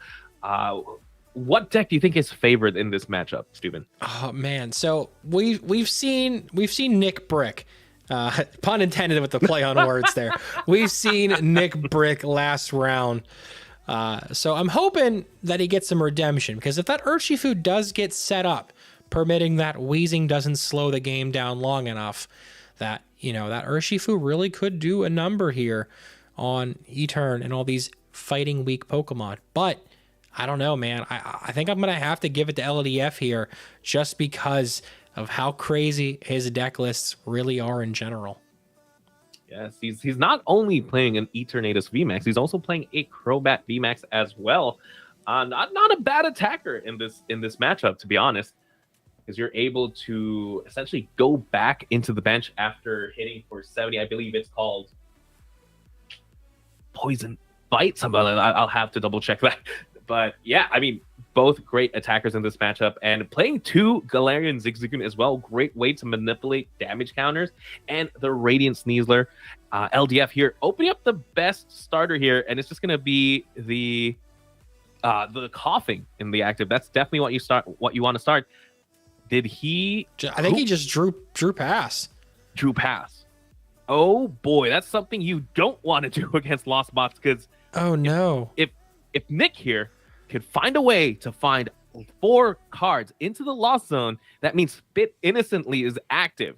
And 110 damage is enough to make a knockout on a coughing. That battle pass is really going to make it a lot easier on Nick too here, being able to grab 2 Comfy, permitting if he has some switch cards, it's just going to be easy pickings here on that coughing. Yeah, we do see Nick here just going for a quick deck check. Again, hallmark of a good player, just making sure what resources we have to play with. Do I have enough to really push for the win here? And again, something we'd love to see is probably like a chorus experiment would be a blessing. And man, we'll have to see what's in Nick's hand. Maybe even a switch gets him more cards. We see LDF just doing his magic, and you don't have it. We have a game. You're the wizard here. You know what spells look like. For sure. And let's see if it pays off. Again, I'm at the edge of my seat. I want to see a game. I want to see E-turn, but I wouldn't mind seeing a quick Spit Innocently as well. Just a little bit of a redemption for 9 card. And we do see the first flower selecting Escape Rope being played there. No other Pokemon in LDF side of the field, so the coughing stays in the active. Let's see what are those 2 cards. What he sent to the Lost Zone. 9 card really debating about this one. Maybe he gets rid of the scoop up net. That's got to be a sign if I've ever seen it. That's going to be an energy attachment there to the second Comfey. Yeah, it's didn't really move there, but it's the same Comfey. Double scoop up net. Not much of a choice there. I think he's really looking for the Chorus's experiment. If he has it here, he has game. Because that's going to be 4 cards in the Lost Zone. I think not taking that first scoop up net was potentially a misplay here, because then he would have got a 3rd card in the Lost Zone if he would have sequenced that correctly, right? Exactly. I have to wonder what was in the first flower selecting. We do see LDF find the energy onto the coughing, and a quick Judge, again, both players shuffle their hand into the deck, draw 4 cards. Yes, 9 card didn't have the best hand, didn't have a chorus, but having only 4 cards working, especially under item lock, is going to be tough. Again, coughing has the attack Ascension. That means LDF can find the Galarian Weezing from the deck to evolve, or he can opt to just evolve it here if he finds it off this Judge. I can imagine how LDF was feeling in that last turn during Nick's turn, getting ready for that 1-2 punch. And then all of a sudden he passes and he's just like, I didn't hear no bell. And here comes the Judge. For sure. And he's definitely still in this. LDF, if he wins this, could still potentially make it to the top 4. Yeah, and then top 4, we move into best of 3 50-minute single elimination rounds here for the Invitational. So these best of 1s, they're a little bit dicey sometimes, but hey, if you guys are going to get back into the swing of things and play in League Cups when they come back in the next few months, you're going to have to get used to some best of 1 action with your tabletop cards. For sure. We do see LDF here play the quick ball, finding the Hisuian Sneasler. Again, Radiant Hisuian Sneasler does have the ability to up the damage on poison. Sorry, it adds 2 damage counters on poison, stacked with the Galarian Weezing attack. Essentially is 6 damage counters per turn. Crobat being played now. Dark Acid refilling the hand. Let's see. LDF. Yep, there's the Eternatus as well. And the Ascension. Unfortunately, no Galarian Weezing there. So missing out on damage, but item lock is now active. Back to Nick here. How does he respond? Ability lock. Yeah, item lock. If Weezing could item lock, I think it'd be even more popular than it already was. For sure. I think we would have never seen the reign of terror of Mew for all those months. Exactly. And we do see here 9-card does find the chorus off the judge. So not that bad of a judge for 9-card. Does get 4 cards into the loss zone. But even if there are 4 cards, Galarian Weezing does shut off Cramorant's ability here. So he's going to have to find something like an escape rope to force that Weezing to the bench. Does play 3. So there's a good amount. There's a good amount in the deck. Let's see if he finds it here. Would love to see the Urshifu V get just played down as well. Just get that set up. It does have to evolve. But again, it should be a great attacker. It looks like it's just going to be a Manaphy. Switches to the Manaphy. Might just be a pass here. Now, he does have 4 cards in the loss zone, so he could have potentially swung with Cramorant this turn as well. No, because of the Galarian Weezing, it does. Oh, yes, shut off. that's right. The ability. Yes. Here we go, getting everything all jumbled up, and now it's my turn. No worries, no worries. And we do see a new card from Silver Tempest, the Force Seal Stone, get attached to the Crobat V. That Crobat V essentially is half a Starbirth now. We do see, I believe that was an Ultra Ball for the Weezing, and just a Force Seal Stone being played right away. So V-Star ability. Let's see what LDF decides to find. No, you don't have to show your opponent because it's any card. But if I think I glanced, I think that was a switch. If for a quick second, I thought it was a switch. If not, not quite sure what he needs in this position. Maybe a supporter for turn. We do see an energy attachment there onto the Coughing and just goes for another Ascension. Love this play here by LDF. Essentially saying, you know what? I need to set up 2 Weezing. So escape rope's no longer an option as well. Yeah, really valid play here. Definitely removes some of the threats that Nick can make with his list. Exactly, and we're just going to have to see. It's going to be another chorus, though. The chorus train going here. So that means there's 6 cards in the loss zone. And I think I see an escape rope in those 5 cards. So again, very heads-up play by LDF. Yes, you're missing out on 6 damage counters. It's potentially a prize, but you're prioritizing your board state, and I think that was 100% the correct play in this scenario. Yeah, I definitely agree with you on that one. All right, let's see what Nick here decides to send to the loss zone. It's going to be a Cram, and that was an energy. It looked like the rope. It looked like he got rid of the rope. I saw a little bit of pink there. Yeah. Okay, we do see the Lost Vacuum come into play now, sending the Force Seal Stone. It's okay. It's done its job. Sends it to the Lost Zone, but does power up Nick's Lost... powers up the Nick's Lost Zone there. Something of note, LDF does play the Parasol, and now Nick only plays 1 Lost Vacuum. That means if Parasol comes down into play, there's no way to get rid of it. And it potentially locks you out of Sableye plays. Again, big Parasol. If this is attached to your Pokemon, and real quick though, I saw Mirage get played there, attached to Rayquaza. Are we going to see an attack here? It might be a possibility here, or he's getting it ready. I mean, if you get that Eternatus VMAX, it's got 340 HP, so you will have to commit 5 energy to that Rayquaza to get a KO. For sure. I mean, I wouldn't mind just taking knockouts on the Weezing with the Rayquaza too. Oh, there's the escape rope. But again, second Weezing. This does promote the Rayquaza. Does he have the energy? I have to assume he does here. And there it is. There's the lightning energy. And now we're going to see an amazing burst for 240 damage onto the Weezing. A little bit much, but that Weezing has been a pain, has been a headache. So getting one of them out, one of them into the discard pile definitely feels good, as well as taking a prize card there. Yeah, that's a lot of resources. That is a lot of resources for a single prize. And LDF responds with a Judge.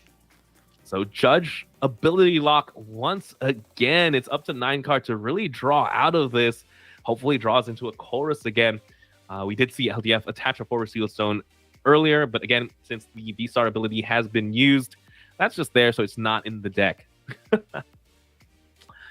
I was LDF, I think finding another Coughing could be critical here. You want to make sure you keep the ability lock train going. We're going to see an attachment there onto the Eternate. It's going to be the Hiding Dark Energy, Ultra Ball as well. believe I see no cards in hand. Has to find the Crobat in this scenario, I believe. Yeah, dark Be able asset to for a refill the hand. full 6 cards here. Definitely feels good. Sends the Temple of Sinnoh to the discard pile. Definitely not going to matter in this matchup. If anything, it only shuts off your hiding dark energy, so you definitely don't want to play those. And yeah, off this Crobat, finding maybe the VMAX would be nice, or again, just the coughing. I think You I see the both. coughing. I think I saw Yeah. both. There's the Eternatus VMAX. Now, LDF is allowed to play with 8 Pokemon on the bench as long as he only plays dark types. And that's the only type he plays in the deck. So this should be A-okay. You do see the big Parasol come into play attached there to the Eternatus. It's going to be a severe poison, putting 6 damage counters on that Rayquaza. If he doesn't attack this turn, or even if he does attack with a Rayquaza, should get knocked out going back to LDF's turn. Yeah, he's going to have to force a retreat. Oh, he has the switch. Oh, he has the switch, so does get rid of the poison, but it's going to be a pass. So, again, you didn't give a prize, but you didn't really progress the board state. So LDF still here in a great position, finds himself the Galarian Zigzagoon, allowing him to place 1 damage counter anywhere he wants. Great way to pick off those 70 HB Pokemon.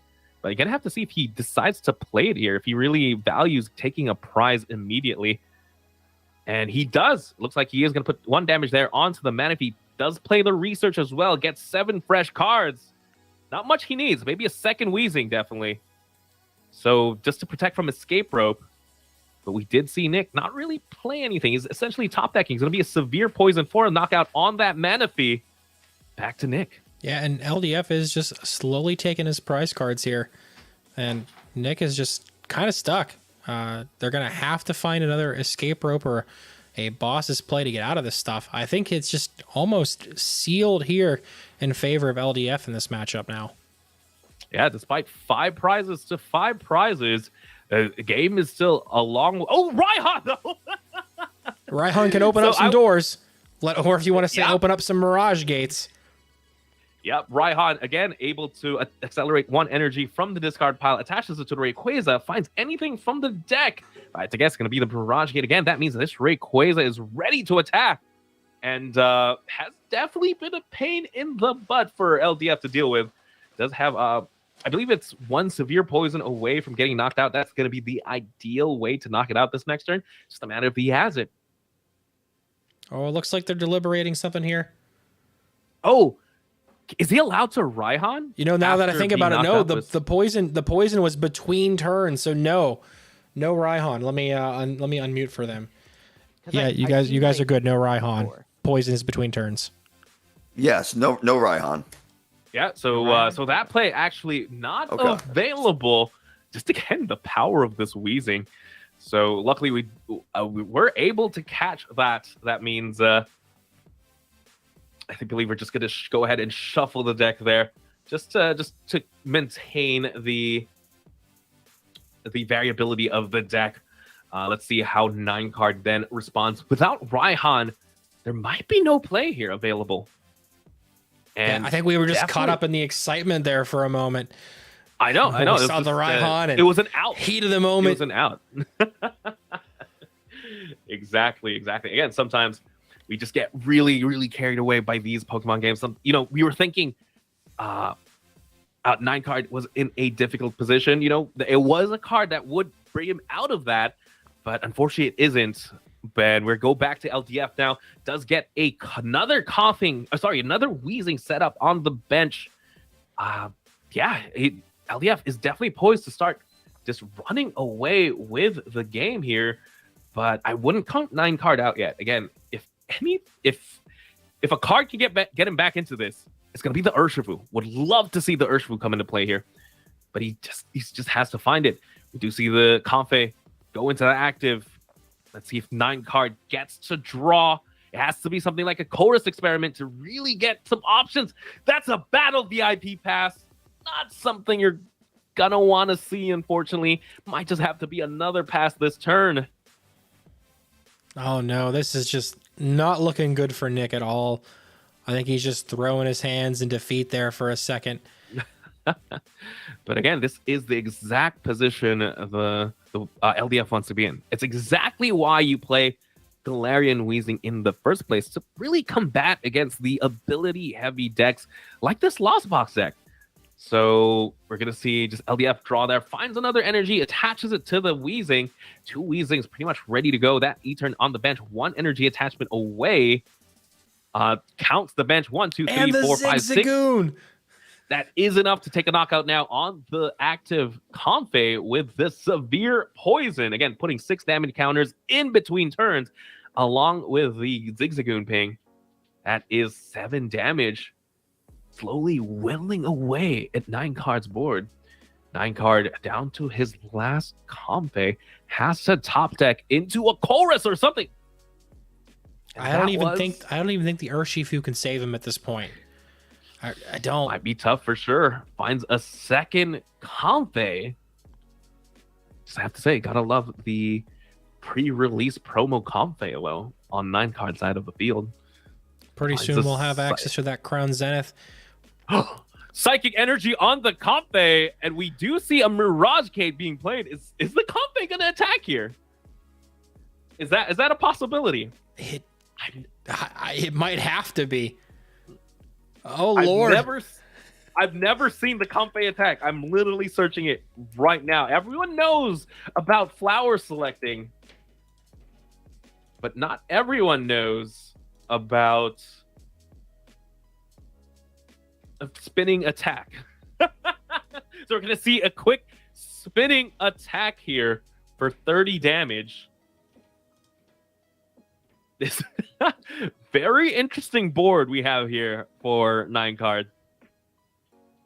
And yeah, there we go. We see 30 damage onto that Weezing. That matters. That matters here. Because if that means Weezing goes to the bench, sets up an Urshifu VMAX, you can essentially take 2 Weezings out in one go. Yeah, I don't think I've ever seen a Comfey attack. And it's just, I think that's the nail in the coffin here for 9 card. I mean, there's 60 damage on that Coffee. Draws a second. A battle VIP pass. Now that I think about it, the Mirage Gates, that wasn't just for this quick spinning attack flex. That was actually a way to thin out the deck to potentially not draw into energy, or not draw into energy, making your deck a little bit better. Gonna go ahead and retreat to the second Comfey here. LDF can potentially, does he play a scoop up net? I don't believe so. No. So there's no more damage manipulation with the Zigzagoon. So it's just going to be 60 damage on the Comfey. And we do see the Chorus' experiment here. 5 fresh cards for 9 card. Is it enough to get him out of this position? I want to see it. I want to see the 5 cards he got. Again, he's going to need quite a bit. And it all begins with... It's not even escape rope, actually. It begins with finding a Sableye. And even then, the Sableye can't touch that Eternatus with that big parasol. That is true. That is true. Also, there is only 9 cards in the Lost Zone, and without access to flower selecting, there's no way to get into the... No way to get to 10.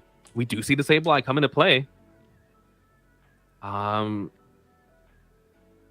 going to see a retreat to the Sableye. We could... I believe Sableye could still attack with the scratch on the attack for 1 energy, but no, it's just going to be a pass there.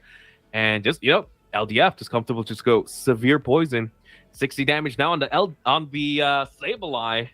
Does get knocked out in between turns.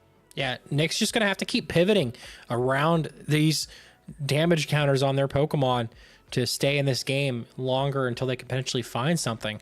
But what can they find at this point in time to turn the tide? Another Colress, potentially Scoop Up Net is great. That's a way to reset the damage on that Sableye. But going into the Comfey, again, with 60 damage on it, places the Sableye back down, could potentially retreat the Comfey back into the Sableye, and essentially buys 1 turn here. So the Scoop Up Net not doing nothing. It's healing Pokemon at this stage.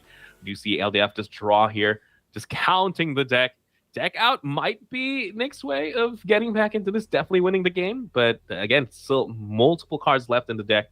Do see a draw here. Gets another Comfey. I feel like we've seen new uses for Comfey and Sableye this game, and I never expected it whatsoever. Definitely tanking hits and spinning attacks. LDF here just, again, should be just comfortable doing severe poison again. You can't... Oh, does find the boss's orders, though.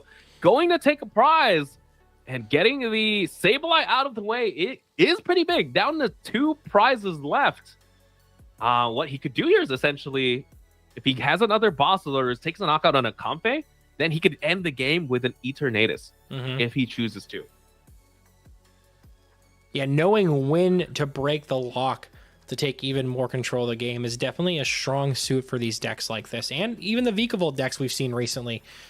And just knowing when to keep that pressure going and when to switch into a full-on aggressive mode, and I think LDF has this handled pretty well. And yeah, you're right. We do see the attachment onto the E-turn, so he could potentially seal the deal here in the coming turns. I believe I saw boss's orders in 9 cards hand.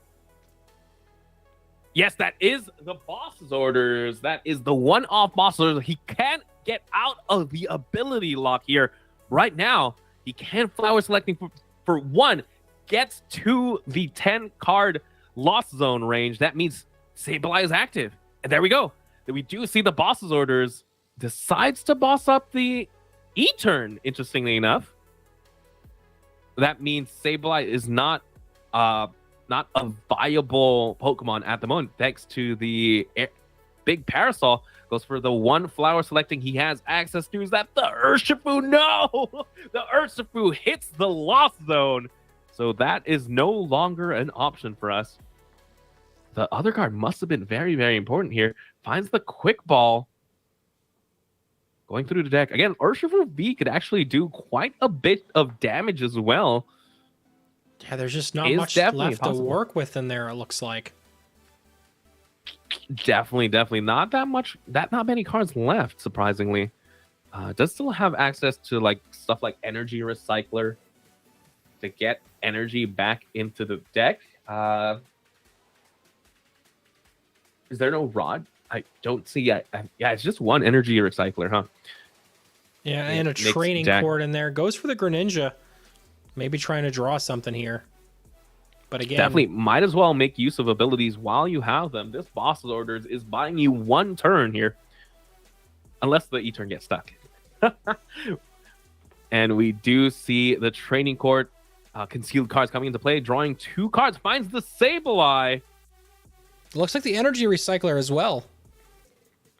Okay. But again, Sableye is not a viable attacker here. You just have to retreat. You can do 110 damage to the E-turn, but what good is that at the moment?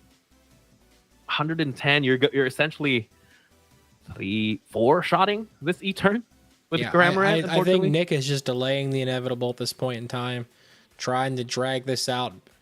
But even then, I think it's over.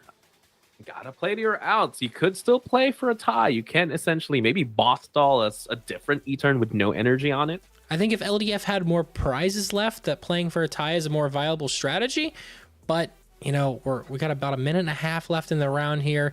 That's plenty enough time, plus the additional turns. We're definitely going to see a prize card taken this turn from LDF. And, and by the time turns get around, he's just going to be able to swing with the E-turn and take the game. Exactly. Again, we do see a quick ball being played there. I don't think finding anything necessarily gets an energy attachment onto the E-turn on the bench as well. I think that was also pretty important. That means every Pokemon can now retreat or attack at least. And we're just going to see the Eternatus just go ahead and do 270 damage there onto, I believe that was the Cramorant. More than enough to knock it out. Finally has access to that Raihan since Pokemon was actually KO'd from damage by an attack, not between turns. And what can he get there? Looks like the Urshifu hits the bench. Okay. Oh!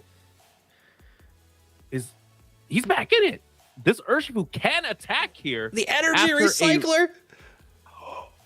And the 110 damage from the Cramran earlier definitely matters because Urshifu does cap out at 300. Is 9-card gonna come back from this?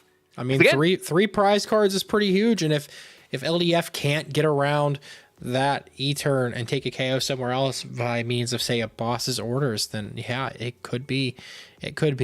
Maybe I was wrong all along.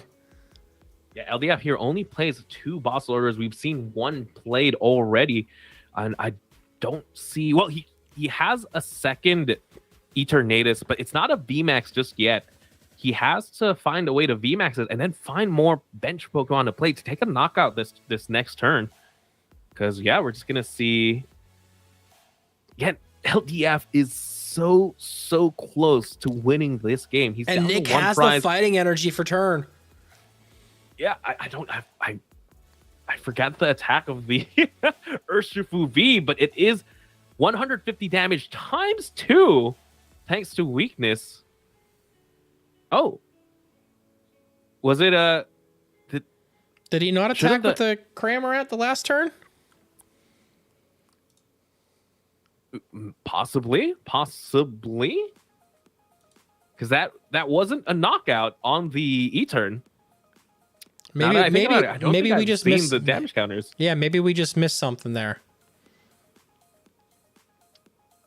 That was I'm at a loss of words.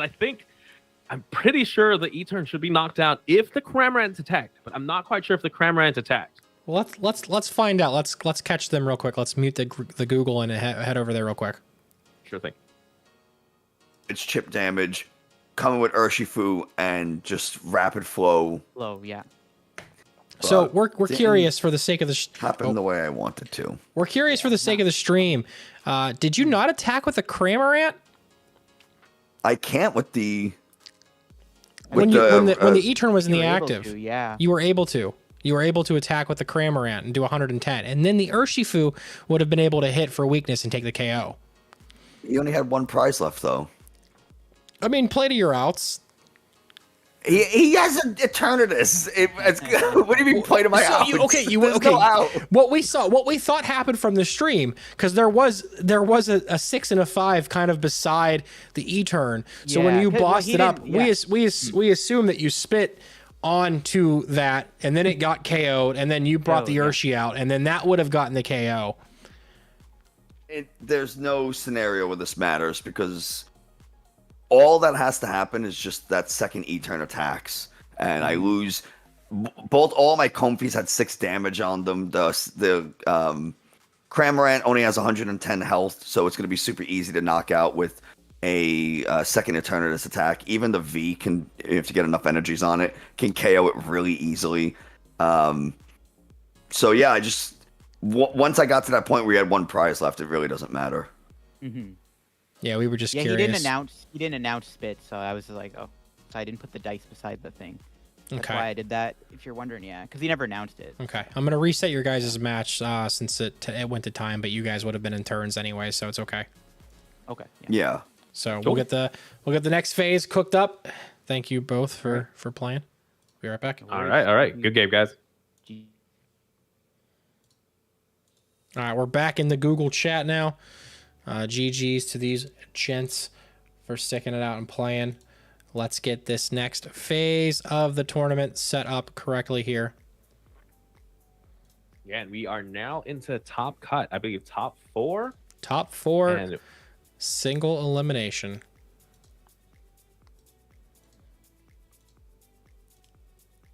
I want to see who makes it. There is 1, 2, 3.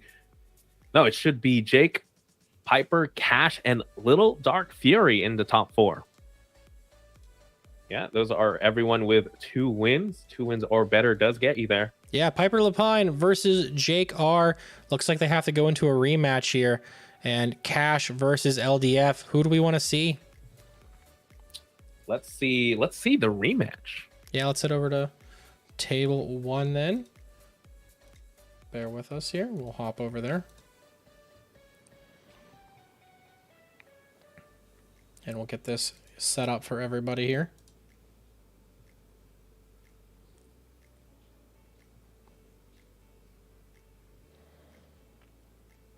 Again, chat, thank you for being here. I appreciate each and every one of you. I don't know what's going on with the bots. I guess I've never seen YouTube bots come swinging in at us with the aggressive, dirty messages. So I appreciate the mods for taking care of those as we progress through here. Ooh. And let me get this set up here visibly on my end. Cool. And I believe this is the Reggie Drago against Lost Box Rayquaza once again. Gonna be an interesting match for sure. Something I really, really want to see. I want to see this Reggie Drago pop up. I do too. But Piper is undefeated. I expected, nonetheless, coming from a 2-time regional champion. If you had to put your money where your mouth is, what do you think's going to happen here? I think, honestly, just because Reggie Drago is more of a rogue deck at the moment, while Lost Box is a tried and true tested meta deck piloted by one of the best players in the world. I don't know. My money's on Piper for this one. Again, Amazing Rayquaza does have the damage capability to really hit those big numbers. Again, 300 after attacking with the Rolling Iron. Reggie Drago does have, I believe, 360 effective HP, but we've seen Amazing Rayquaza really hit those numbers. 400 damage is something not too tough for Amazing Rare Rayquaza. So it's just going to be a matter of setup and pressure here. That's the name of the game. Whoever is able to set up, put on the first amount of pressure is definitely going to be in the lead. But again, having multi-prize Pokemon like V-Stars and definitely feels a little bad against Amazing Rare Rayquaza for sure. And yeah, we see both players here still just setting up. For everyone watching at home, I do implore you to watch how Piper plays. See how masterfully she knows the deck back and forth, how fast she's going to be able to do her turns, because that's something that is very important in the Lost Box decks, or any single prize deck for that matter. Time is also your enemy here. And again, with so many micro decisions you have to make, and just being the nature of a single prize deck, where your opponent's taking one prize at a time, going into time is something you should expect to happen when you go into a regional championship. Yeah, a definitely big tournament agree here. Being able to just mitigate how much prize cards your opponent can take by the power of your Pokemon. And again, like these Pokemon, they are super powerful for single prizers. This engine is absolutely gas on what it can do. But the one Achilles heel here for the Lost Box deck, again, not starting the Comfey and not really getting any cards into the Lost Zone at the moment, maybe signaling Piper doesn't have the best hand at the moment. She did get to go first, which is ideal. And it's now back to Jake to respond here. Does get the Ultra Ball, discarding the Serena and the Energy Recycler. Two big cards, in my opinion. Maybe signaling that there are even better cards in Jake's hand for sure. Does find the Hisuian Gudra, but immediately hits the discard pile with the Quick Ball. Again, Hisuian Gudra has the attack Rolling Iron that Reggie Drago V-Star is able to copy. And Rolling Iron does 200 damage, more than enough to knock out anything on Piper's deck, as well as mitigating 80 damage, effectively giving your Reggie Drago 360 HP. We do see the Leafeon B now with the Greening Cells ability hit the board. That means, again, free energy acceleration on your first turn. You're not doing much anyway. Might as well get a free energy on board. We do see a switch as well, protecting the Reggie Drago. Do we see an energy attachment? I believe that's the only thing lacking. Was that a big Parasol? Big Parasol, big card in this matchup as well, protecting you from the things like Sableye. We see the Dark Acid as well, drawing up to 6 energy is all we're looking for. I think they can do it here. It's a pretty strong turn one. We witnessed this pop off earlier on. I know they just played each other, but maybe, knowing that matchup after the experience, going into a best of 3, you got to feel pretty comfortable here being able to do this. And the Gardenia going off. Yeah, speaking of energy, Gardenia, again, draw 2 cards and attach up to 2 grass energy to the bench. And yeah, they did have the 2 grass energy, finds the greening cells, just attaches to the Leafeon of the active, just a way to retreat. Now all we're looking for is a fire energy and the VMAX. Again, going back to Piper, finds the Luminion V, definitely a lifesaver here. Luminion V with the Luminescent ability, able to find any supporter in the deck. If I had to guess, it's going to be the Chorus's Experiment. Chorus Experiment, very, very powerful card in the Lost Box deck. But then you see here Piper doing the quick energy, again, deck check. This is a very, very important hallmark of a good player. Getting to really know what resources you have to work with. We get to see, you know, again, Lost Box has so many numbers you have to keep track of. What different types of energies are prized? How many Mirage Gates? What my tech Pokemon? What tech Pokemons are prized? But yeah, essentially, the end of the day, you are going to grab that Chorus Experiment. Very, very big card. Powers up your hand, powers up your Lost Zone. Let's see if they can find any more. You do want to find something like a Comfey here. Really start using flower selecting. You want to get into the magic number 7 to use Mirage Gate. Yeah, getting those cards in the Lost Zone is just how the whole deck completely functions. Again, it's a little bit harder to play than your average deck, but the risk and the reward of this thing is just way, way worth it.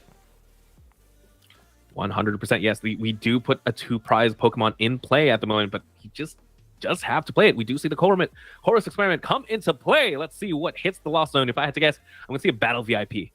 Oh, no Battle Raikou. VIP. It's going to be an Ordinary Rod and a Raikou. Not too bad there. Ordinary Rod hurts a little bit. Does find the Comfey. Attaches a Lightning Energy to the Manaphy. Gets to retrieve their Comfey. Flower selecting sends a Battle VIP pass to the Lost Zone. Now there's 3 cards in the Lost Zone. No second Comfey though. So after this knockout, there is no free flower selecting. We do see the Ultra Ball here come down from Jake, discarding the Duraludon VMAX. Now Gmax Pulverization, now a viable attack, just in case, but it's going to be, pretty sure it's going to be Rolling Iron all the way. Let's see what else they decide to find here. I mean, sorry, they're probably going to find the Regidrago V-Star off this. And you are correct. That is the main attacker of the deck. Shouldn't be too shocked. No, I think they're going to find a Mewtwo and Mew Tag Team GX. That's essentially the same thing. That is correct. Again, Regidrago V-Star with the Apex Dragon gets to copy any Dragon Pokemon attack from the discard pile. All that's lacking is the energy here. Yeah, they just need the fire to really heat the flames of this deck at this point in time. Has the research though. Definitely should help. Definitely should help out. Decides not to bench the second Drago V. Interestingly enough, they could potentially want it in the bin to copy its attacks as well. I'm actually searching that right now. What Regidrago V's attacks are, but we do see the fire energy come to play, and Leafeon can easily retreat with the 1 retreat cost. And let's see what attack he decides to copy. Grabs the Suyan Gudra, goes for the Rolling Iron. Effectively 360 HP now. Back to Piper. Does promote the amazing rare Rayquaza with 1 energy, but no way to attack this turn unless they get 4 more cards into the Lost Zone. Goes for the Raging Greninja. Concealed cards. Wait! I could be wrong. Actually, I am wrong. No, they go. All right, you go for the Chorus Experiment instead. I did see Piper debating on using Raihan. If they decided to use Raihan, they'd accelerate a fighting energy, find the lightning, and you can attack, but it's not a knockout. So, Chorus Experiment, good card to have here. Just again, power up the Lost Zone. We are 5 cards in, 2 more, essentially 2 flower selectings, or potentially just another Chorus Experiment. Oh, and there's the quick ball in to the Comfey, so it is possible. It is possible to see it happen this turn. For sure. Again, if Lost Box is known for playing a specific type of card, it's going to be switch cards. It's going to be multiple ways to switch in and out of the active. Make use of flower selectings. All she has to do is find two ways to flower select this turn. Mirage Gate is active. Starts with a switch card, gets the Comfey into the active. There's the first flower selecting, sending the Ice Cube, not a card that's going to matter, but very interesting tech. Let's see if there's a second. Oh, is that a Forest Seal Stone? That is. has access to any card in their deck that they want at this point in time. So we might actually see that 7th card hit the lost zone. Yeah, I believe I'm trying to go through Piper's deck. Is there a vacuum cleaner? I don't think I see. No, but there's a scoop up net though. Second Compe. That means all we're missing is honestly 2 Mirage Gate, and that should be game. Be two Mirage Gates, a way to switch. That is game, because that is all the energy on board, and you need 5 energy here on the amazing rare Rayquaza to take a knockout on the Regidrago. Going to be another flower selecting. So now we have 8 cards in the Lost Zone. Sends the Oranguru And the first mirror. There's the first Mirage Gate. Okay. Let's see if we have the second. It's going to be 1 Mirage Gate. That means that Rayquaza technically can attack, but not for knockout. I am just elated at the speed of the play here. Yes, again, ladies and gentlemen, this game is not sped up. That's just how Piper normally plays. Lightning speed. For sure. And again, I talked about it earlier. That is just the way you have to play in this type of deck. Is that the energy attachment is going onto the Luminion? It looks like it. They might not have what they need for the Ray to attack. And yeah, they're going to just put all that back into the deck and go in for that 120 damage. Yes, minus 80 though. So there is 40 damage now on that Regidrago. And yeah, that math actually works out. 40 damage on the Regidrago, giving it effectively 320 HP after a Rolling Iron. That is 4 energy instead of 5. So that definitely matters, as well as getting the Luminion back into the deck. Aqua return there, definitely putting in the work. We do see the Regidrago V-Star ability come into play now. I believe you're discarding the top 8 cards of your deck, but then choose 2 and put them back into your hand. So great way to recur some resources here. Something of note: you don't have to grab from the original discard. You can just grab any 2 cards from the discard pile. I'm not wrong. It is like the opposite of a Star Birth, basically. I love it. It's like trash. If Garbodor had a V-Star power, that's what it would be, in my opinion. For sure. And we do see the second Regidrago now coming into play with more than enough, just enough energy to attack after a Gardenia. Now back to Piper here, has to find 4. Again, it's going to be a tall order, but we do remember she does have the Raihan to work with. So the Regidrago on the active should be able to get knocked out. It's just a matter of, it's just that it looks like Jake was able to set up a second one. That might be a little bit too tough to deal with. Again, it's a lot of resources to really deal this damage. I will say though that Luminion play really does set up, and it just shows the foresight of players in this kind of caliber here, being able to just like think about those resources, mitigate how to lose so many of them while still putting yourself in a good position to win this game. Just insane actually, to see. Now that I look at it, I'm looking at Piper's deck. The reason why she didn't Mirage Gate into the Rayquaza, like double Mirage Gate, she only plays 4 different types of energy. So she caps out at 320. There is no psychic energy in the deck. It's essentially water, fighting, lightning, and grass. So there's no psychic energy because she doesn't play Sableye. Very, very interesting. A Lost Box deck that does not play Sableye. Just ignoring the fact of having to fight to get to 10 and give yourself a little bit more consistency. I kind of like that. For sure. But again, without that 5th energy, 400 damage is impossible. So yeah, but we are going to see the knockout here. Amazing bursts. 320 damage.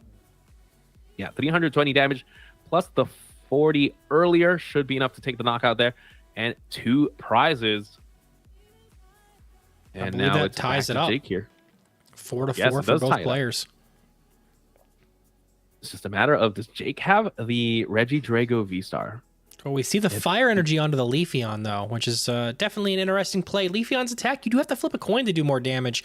Not the biggest fan of that. And the Choice Belt, just a burner card at this point, too.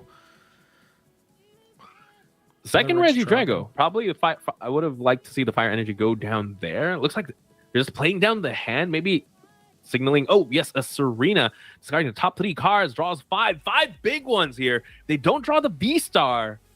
They may be in trouble. Do they get it? Those might be the breaks here in game 1. Yes. Oh, they have it. The Regidrago V-Star.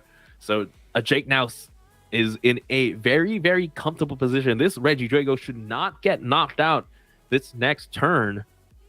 Should definitely buy him a couple of turns here. Do see the concealed cards on the Radiant Greninja. Discarding 1 energy, draws 2. Not quite sure what else they need. It's gonna go for the Rolling Iron, going down the 3 prize. Back to Piper. Again, I don't know if there's enough energy and enough resources to really respond to this Regidrago. But if anyone can find the way, it is going to be Piper Lapine, and it does start with a Raihan. Raihan, again, great card. Second one played in this match, able to accelerate an energy from the discard pile. Great way to reuse energies already used. And I have to guess, maybe Mirage Gate, or maybe just an energy attachment. Maybe you're just conceding to yourself, you know what, I'm going to 2-shot this Regidrago. They revealed the Ordinary Rod, though. Definitely important to note here. Yes, gets 2 more energies back into the deck. We do see the Mirage Gate. I believe she only decided to put back 2 energy. No, maybe opting not to put the second Rayquaza back in. And yeah, we're going to see the amazing burst. But again, for 320 minus 80, you are doing 240 damage, 40 damage off. I do want to provide an update here for the chat since we are live here on YouTube. Again, thank you for being here. You guys are just about 5 minutes away if you're trying to register for the Vancouver Regional Championships. Registration for that event goes live in about 5 minutes time from right now. I just let everybody know that's in the event. If they need time to pause to do so, we will allow them. Getting into those regionals is a very important thing. It's almost like the Hunger Games sometimes. Definitely. I love seeing all on Twitter, everyone sharing that. Oh, I got it. We're in. I do and I don't. I do and I don't, because like I feel like I've seen so much of it that if I could get $1 for every time that I've seen those posts, I could be able to go to every regional too. Huh, I think I've seen you tweet that. Yeah, in my exact words. Yeah. Oh yeah. I saved that in my pocket. All right. And let's see here. Back into the game. I believe, yeah, it's just a quick ball there, getting the Dragonite into the discard pile. I think that's a pretty big card there. The stage 2 Dragonite with the Energy Hurricane. Again, normally it's pretty tough to get those stage 2s into play, but you know what? Why not just send them to the discard pile, use their attacks, and essentially have one. Now, could power up a second Regidrago and just close out the game.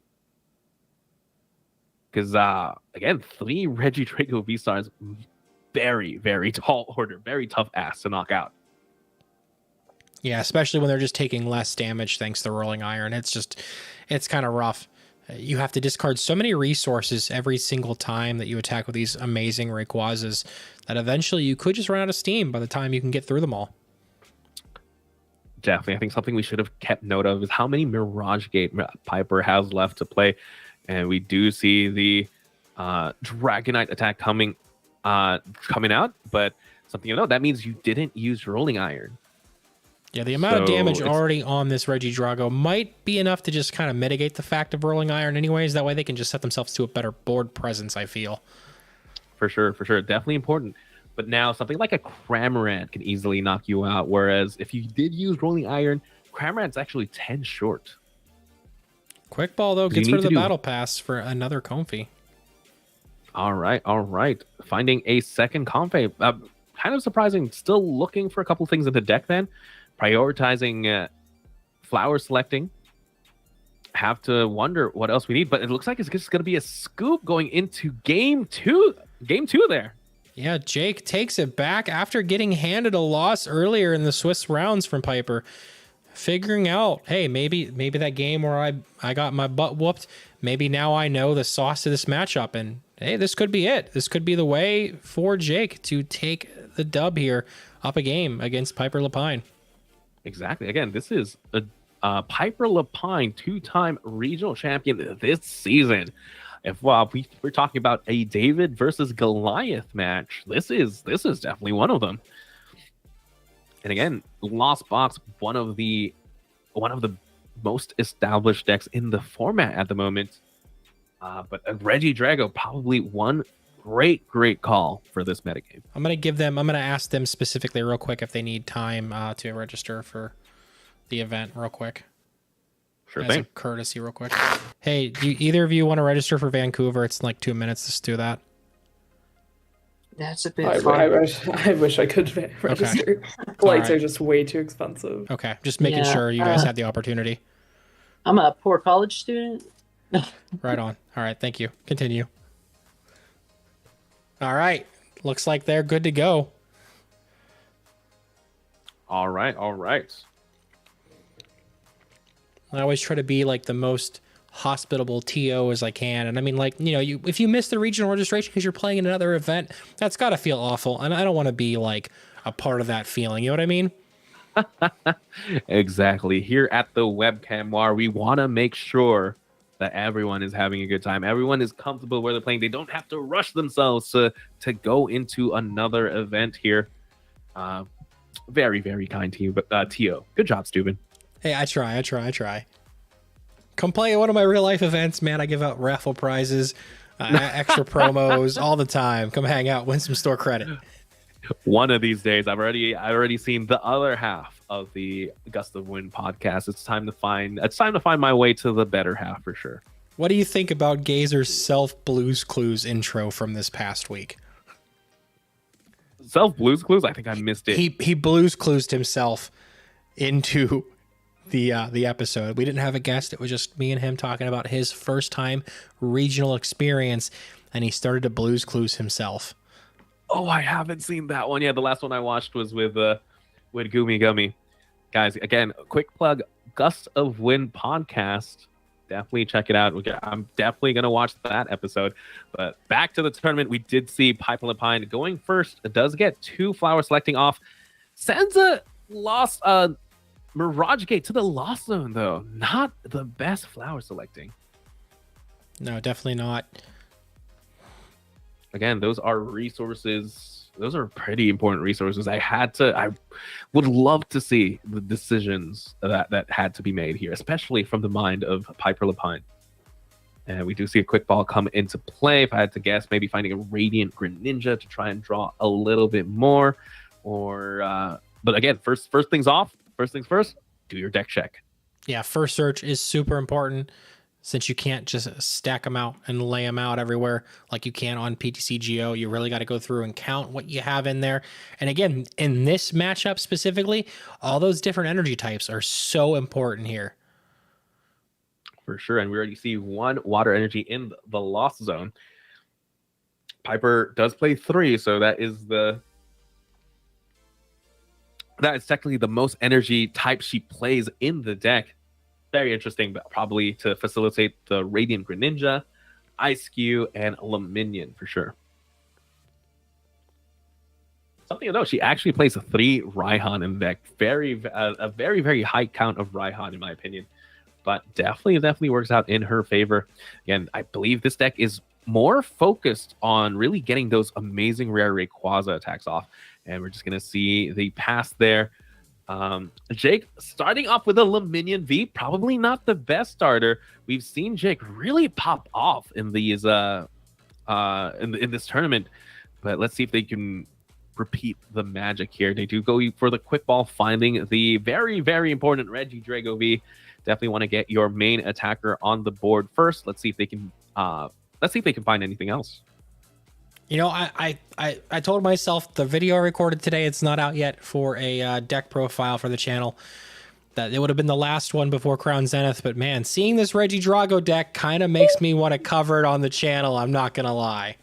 That's 3 energies. Turn 1 after Gardenia's Vigors. It can attack right now. Oh, and the If, Crobat. Drawing 5 more cards, I believe.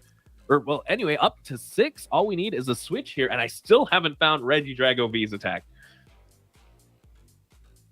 The first one, I believe you discard a couple cards and look for energy there. If you did hit energy, you could attach them to it. And I think the second one is Dragon Laser. Not too bad. It's a snipe attack, if I'm not mistaken, right? Yes, it's 130 damage to the active, 30 damage to the bench. That's not bad against Lost Box. Do you go for it here, turn 1, if you have access to? I definitely think you do. Why not? Take an easy prize and then go into the VMAX and then start tanking? We'll have to see. Now, if they do make that play, Piper could retaliate with a Amazing Ray. They have 3 cards in the Lost Zone between Raihan and a couple Comfy. It wouldn't be the worst thing in the world to get that 7th card in there for Mirage Gate. But who knows? Yeah, and you called it. There it is. It's going to be the Dragon Laser. Oh, man, I can imagine. That's exactly what Regidrago is doing in the card artwork. But yeah, we're going to see the Comfey going to active. Starts with the Chorus here. That means 5 cards in the Lost Zone with the Comfey in the active. That's going to be 6 cards in the Lost Zone after these series of events. It's just going to matter of, can they find another Comfey, Amazing Rayquaza, and a Mirage Gate? A couple of cards and another way to switch. I think it's a possibility. Definitely. With the amount of cards Lost Box gets to see. And I would definitely bet on it. Let's see where they start with. Looks like it's going to be a scoop up net on the... I didn't get to see what they scoop up net. No, I think that's going out to the Lost Zone. It's going out to the Lost Zone. Gotcha. Yeah, that was their selection for Flower selecting. And concealed cards here as well. Going to draw a couple more cards, try and find some outs. We see the retreat into the Cram, and yeah, just poking in there. Whiffing. 110 damage. I mean, that's pretty good damage. That's pretty good damage on the Regidrago V, and they just go for the Regidrago V-Star right away. V-Star ability looks at the top 7 cards of their deck, discards all of them, but then look at your discard pile, pick 2. Let's see what they opt to find. Maybe an Ultra Ball. They don't have the excuse me, the Hisuian Gudra in the discard pile just yet, or the Dragonite with the Energy Hurricane. I think the Dragonite's probably the safest bet here, considering you already have damage on this Regidrago. Am I correct to assume that? Definitely. And those are the 2 cards that will definitely help get that Ultra Ball and Quick Ball. But no, it looks like we're going to go back in. Haven't quite made the decision. Looks like it's going to be an Ultra Ball and a Serena. Maybe no supporter yet in the deck or in hand. Goes for an Ultra Ball there. Gets the Duraludon and the Giratina. And there it is, the Energy Hurricane Dragonite. And with Serena, that guarantees that you're going to get that into the discard pile. It's not a research, but it's still a way to discard using a supporter.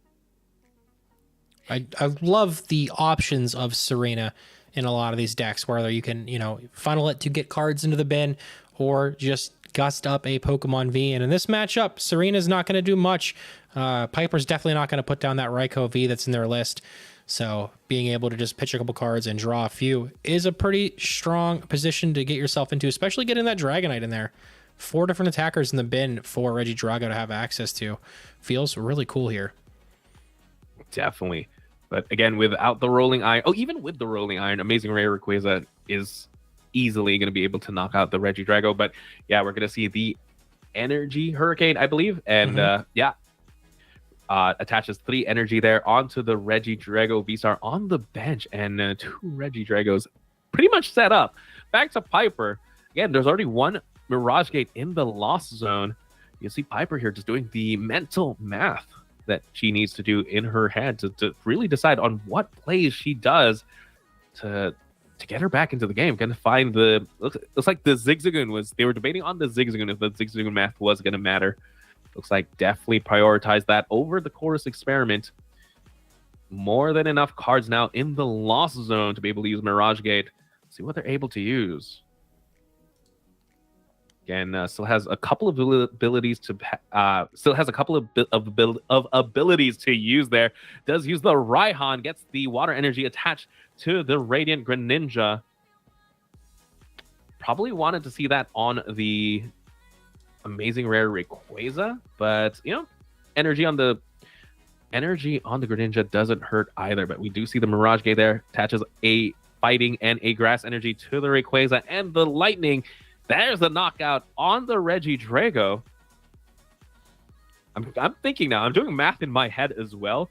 If Moonlight Shuriken is something that matters, it could potentially set up the other Regidrago and just kind of remove the equation of using Rolling Iron, getting damage on these Regis before Rolling Iron is effectively an attack.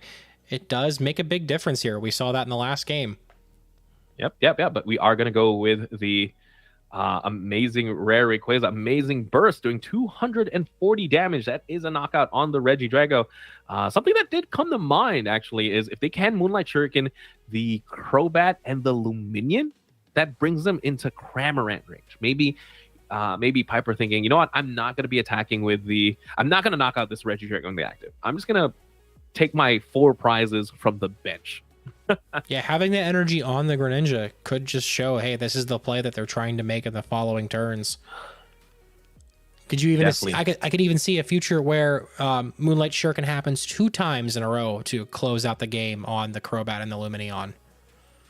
That is true, and I believe Jake does not play Manaphy to protect the bench, so that might be the play here. I mean, Regidrago is going to take multiple attacks to knock out, whereas you can just do Moonlight Shuriken twice and you win the game. Yeah, they still have about 20 minutes left in this round, so plenty of time to potentially close out this game and start a game 3 if Piper is able to take the lead here and close it out that way. But yeah, Jake just gets that KO yet again with the Regidrago V, and Piper brings up the Comfey. Starts flower selecting away. Sends another Chorus to the loss zone again. Very, very important flower selecting there then. And let's see if they have any other plays. Again, probably supporter of choice might be Raihan in this position. The targeted search, definitely very powerful. And the energy acceleration goes for the Suian Heavy Ball there. Looks at the prizes. Looks like nothing to grab there. So the Suian Heavy Ball does hit the discard pile.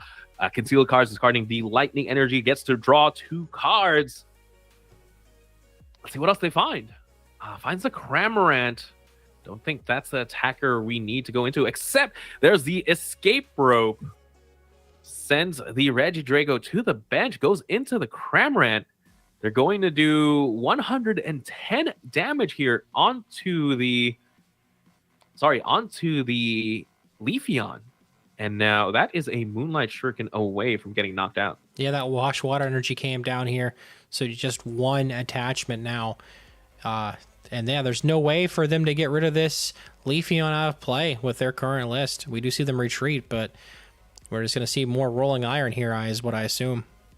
Yeah, but game is getting very, very tight, though. Jake is down to his last 3 prizes. If a huge boss's orders here on the Radiant Greninja, really, Jake identifying that is the threat.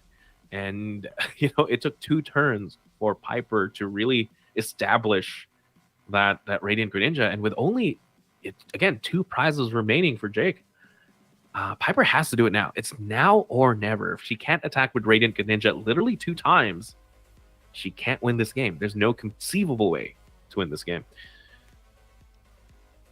Getting rid of the Raihan here from the flower selecting doesn't feel too great either, but has a Chorus Experiment. Just really trying to dig a little bit deeper. Maybe 1 card isn't enough with what they have in their hand in combination. But there's the Ordinary Rod, putting the Greninja back and the Water Energy. Ooh, the way she's playing it looks like the dream is still alive there. Looks like opts to put back the Radiant Greninja, Lightning, and Water.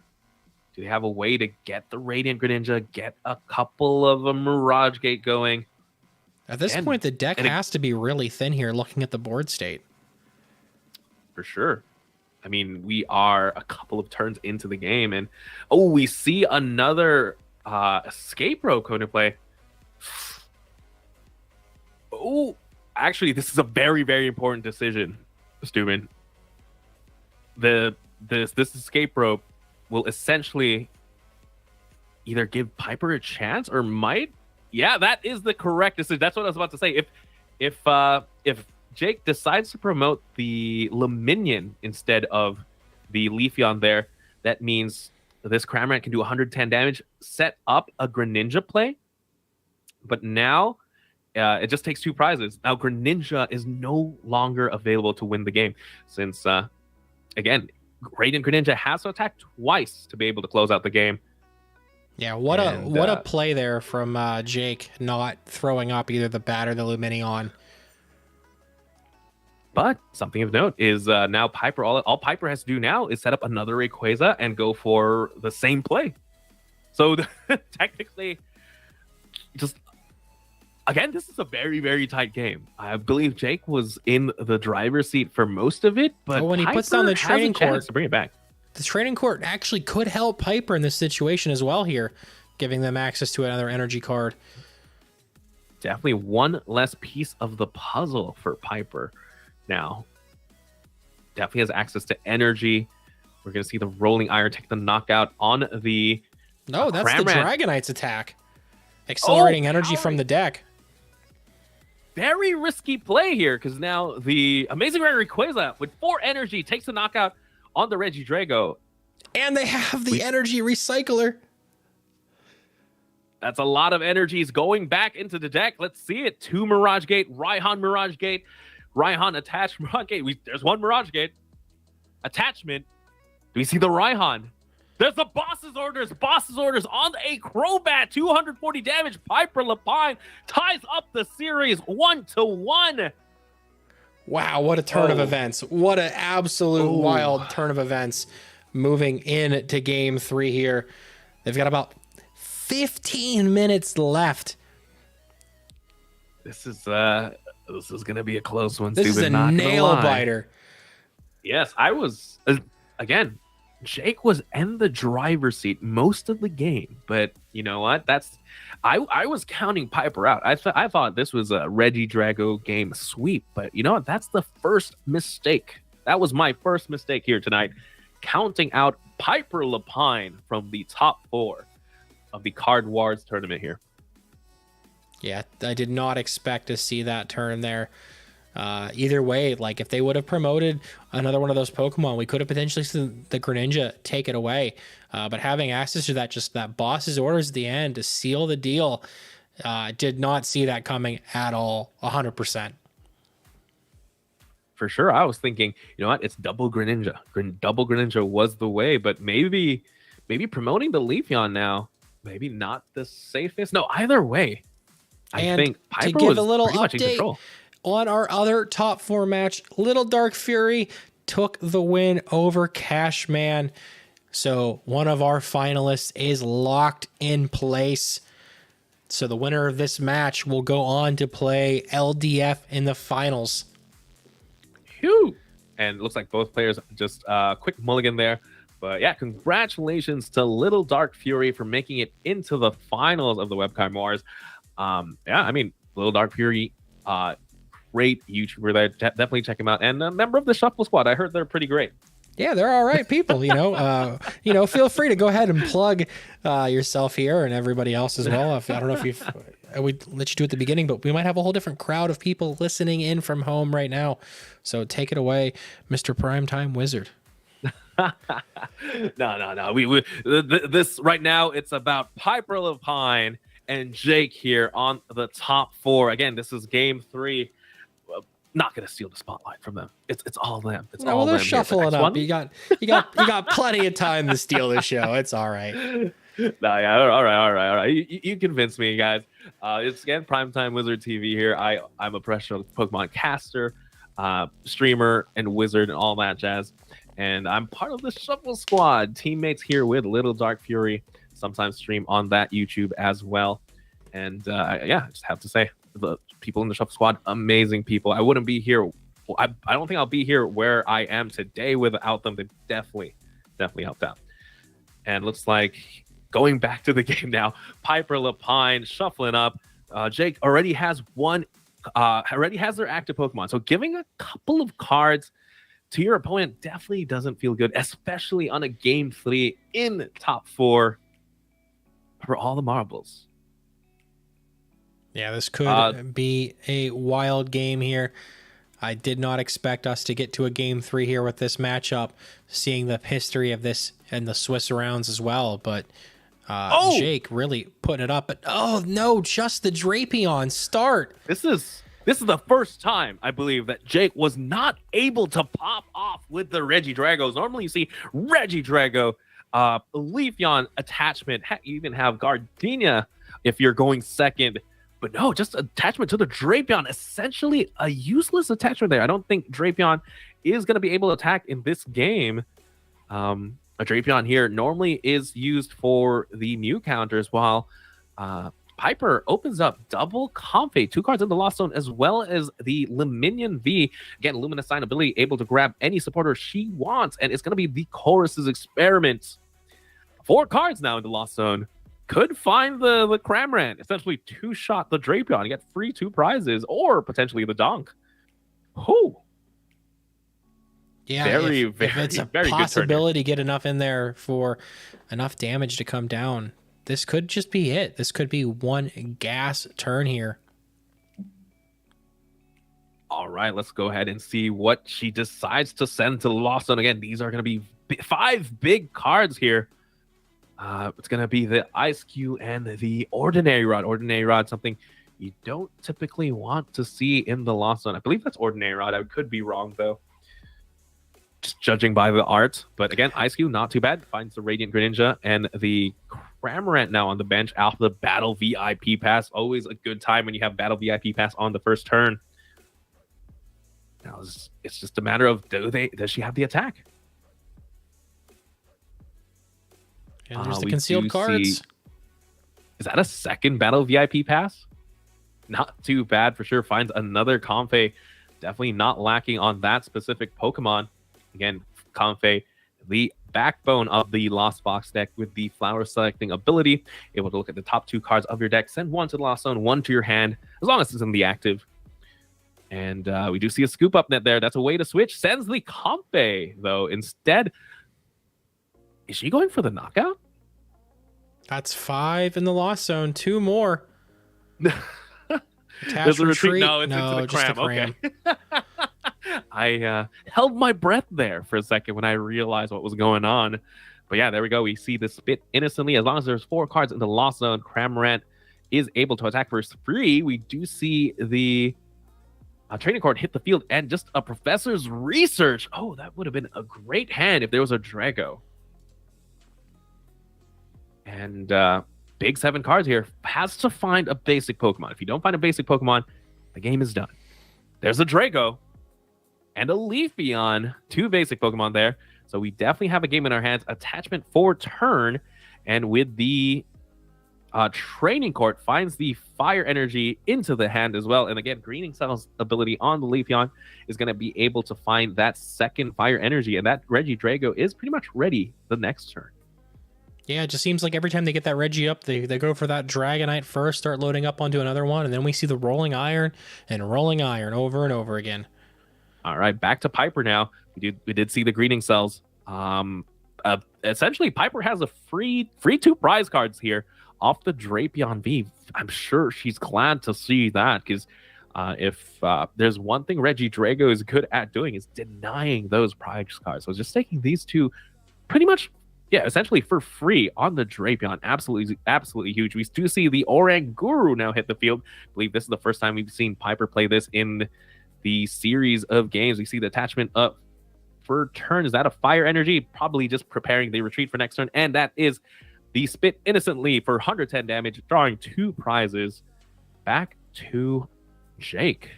Jake does get the attachment for turn. There's the air balloon on the Leafeon. Essentially now pivot. Puts down the Crobat as well. Draws 4 cards. I believe still finding the Regidrago V-Star, if I'm not wrong.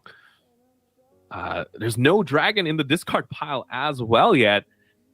We do see a quick ball here, discarding the Leafeon V. That's not a dragon. Can't really copy that attack. An Apex Dragon able to copy any dragon Pokemon attack. Now, we have seen the Dragon Laser do all right in the last game as well. So that is always a possibility. Get a little bit of chip damage to set up something else. But yeah, I feel like they really just want to get another Reggie down, get the V-Star here, get that Dragonite into the bin. But Lumineon will let him find a supporter. Yeah, definitely. Luminion with the Luminescent ability again finds the Professor's Research. I definitely think you want to attack with a Regidrago V-Star here, deny those prizes, because 220 is pretty easy to hit for Amazing Rare Rayquaza. Yeah, you have to Rolling Iron or charge up another Reggie at this point. Sure, and we do see a big research here, discarding 2 more Fire Energies and the Gardenia. But again, the Fire Energies hitting the discard pile, not the end of the world, thanks to that training court there. Big 7 cards here. Ultra Ball is going to do it. Evolution Incense is going to do it. Or just naturally drawing into the Regidrago V-Star is definitely going to do it. So we still have a game in our hands. We Ultra Ball there. Totally forgot. We still need to drag it in the discard pile. We do see one in the Appleton and Regidrago, but finds the Hisuian Gudra and quick balls it away into the discard pile. And yeah, just like that, Jake is set up.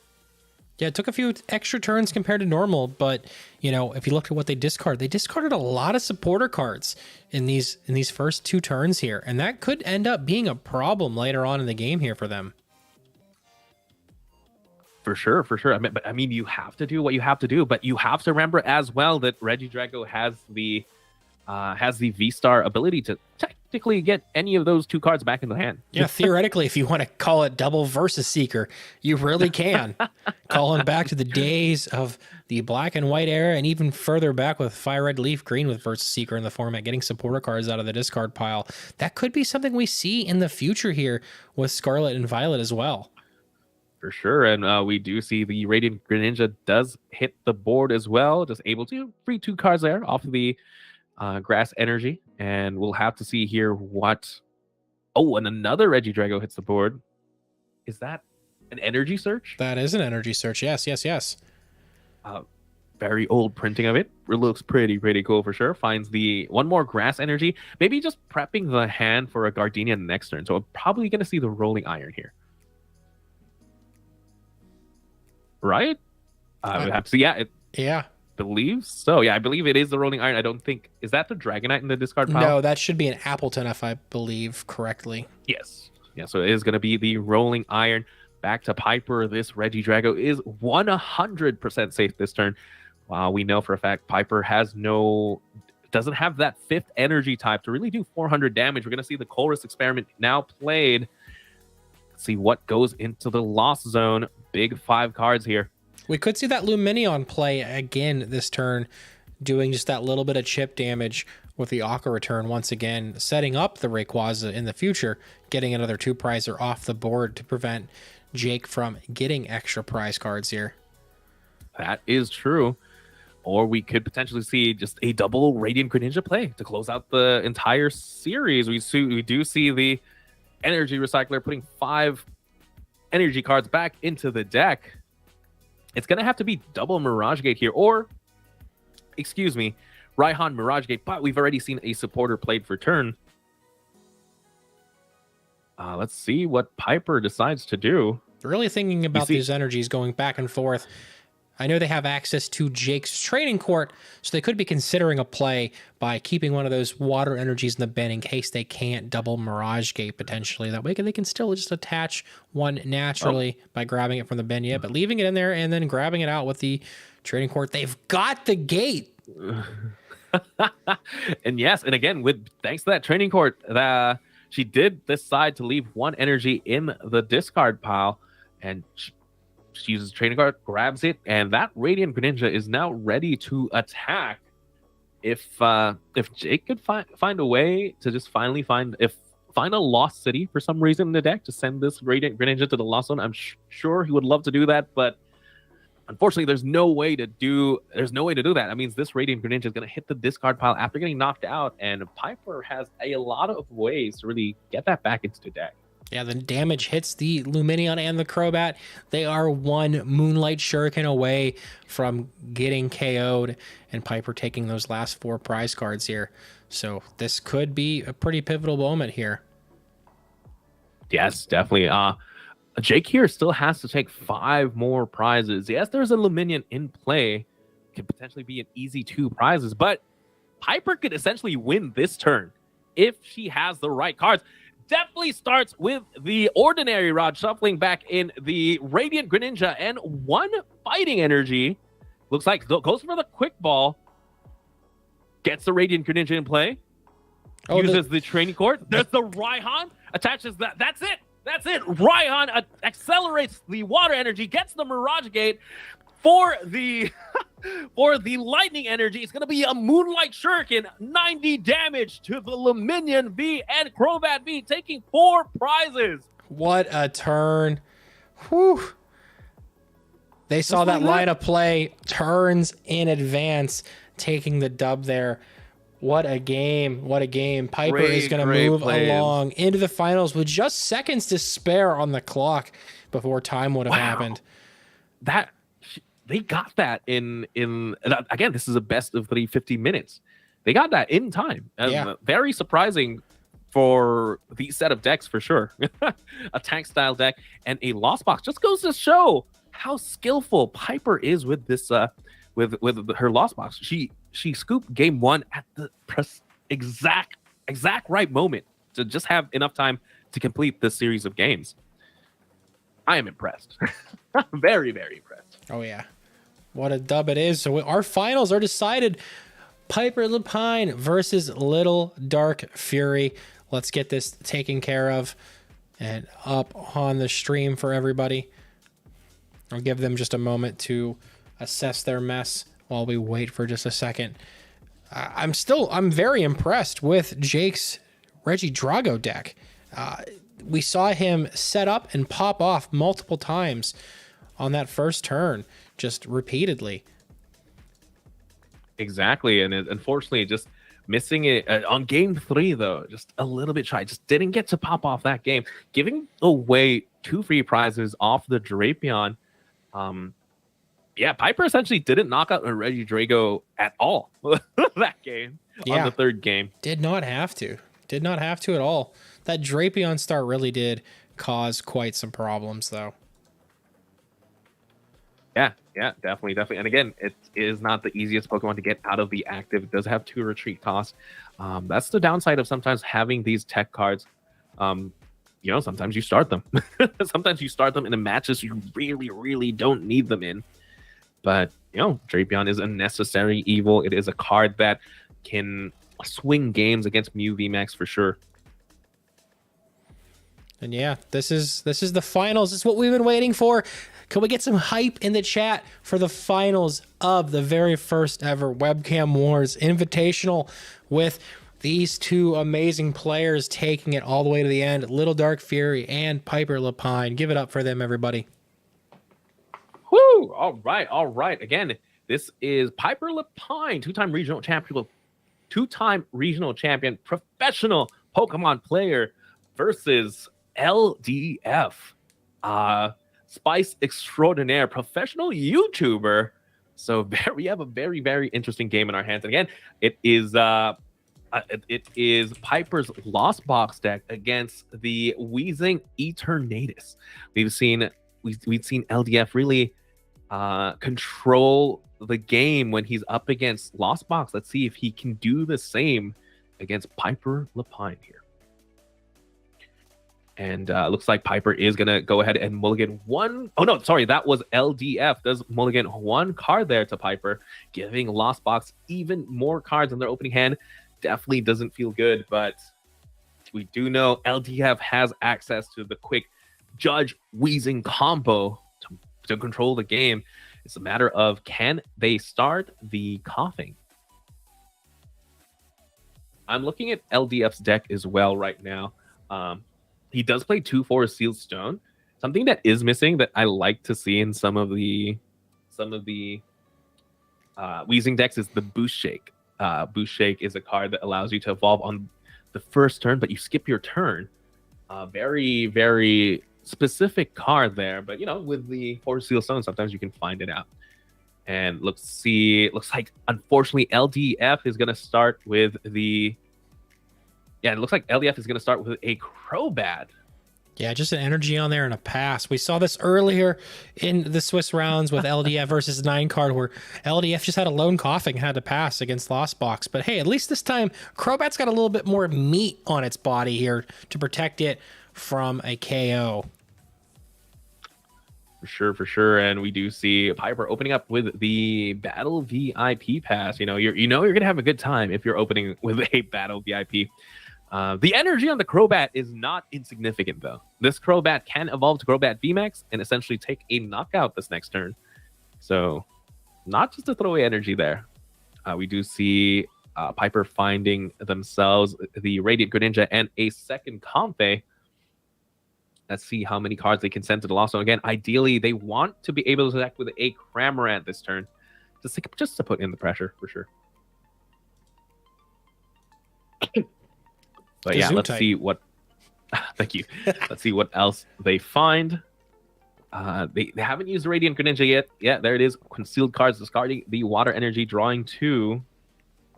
Gets the Scoop Up Net. Gets to a Flower Select again. This is going to be their second card in the Lost Zone. Sends the Raihan though, but don't worry, Piper does play 3 of them. Gets another Scoop Up Net, but the Greninja almost drops to the floor there. Just keep that Greninja away from your lap, or we'll have another Michael Long incident here. Sorry, that one got me. All right, but yeah, we're gonna see another Flower selecting. The Cramorant hits the Lost Zone, interestingly enough. But probably the choice was between the Cramorant or that Quick Ball there. Quick Ball finds the Laminion into the Chorus's experiment. With that, that's going to be 5 cards in the Lost Zone. Things are going pretty quick. And again, Piper needs to find these cards quick before LDF can lock her out of her abilities. Yeah, getting everything in the Lost Zone sooner than later is definitely the way to victory here. But again, we've seen this matchup between Lost Zone and Etern just go back and forth, flipping, flopping. So who really knows how this is going to break down? But I mean, these are both very skilled players and deck builders. So it's just a matter of those hairline decisions making a big difference or not here. Yes, and with that switch card, that's the 7th card in the Lost Zone. Is the game done? I think it's just 6. I think she's at 6. Is it? Oh, okay. Might have miscounted there, but yeah, she does go into the Cramorant and says, I want to see the fabled turn 1 Mirage Gate. Stupid. That's it.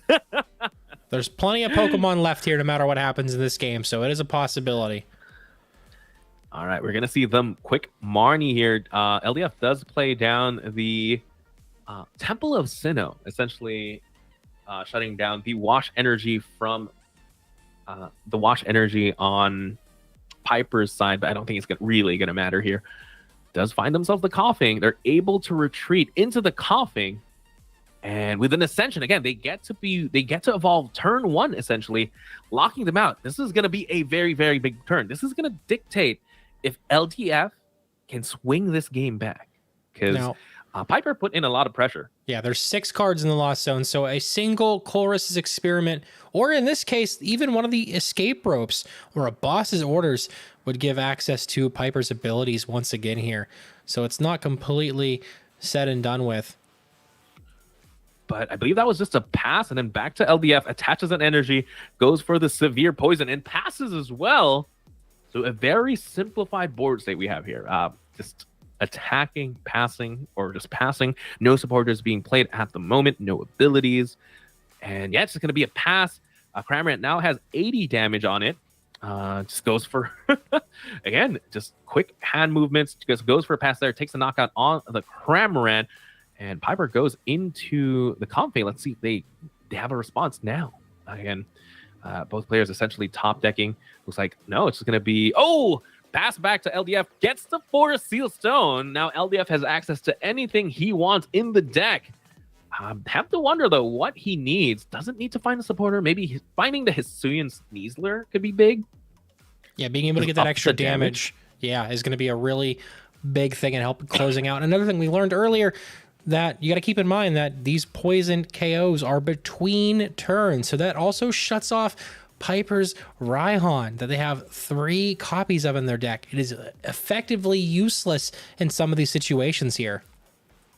Yeah, but looks like he opts to find uses a quick ball there to find a coughing. And this is something LDF has done in previous rounds where he just opts to potentially switch into the coughing. Goes for dark patch here. Ooh, love that card. Able to attach a dark energy to one of your bench dark Pokemon. Goes for the switch. It's just going to go for the Ascension again. This is something we've seen LDF done in the past.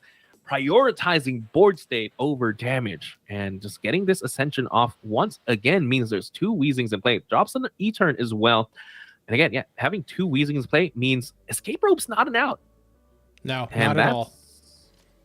Ooh, that's, again, LDF now in control of the board. Let's see what Piper decides to do. They've got a quick ball here. Was that here. A quick ball? Yeah, discarding a Raihan. Grabs the Ray. Again, there's still one card off from really making use of this Rayquaza, but trying to see again, no vacuum cleaner. It's literally Colress or bust at this point. Colress or boss, excuse me. Boss would let it happen here.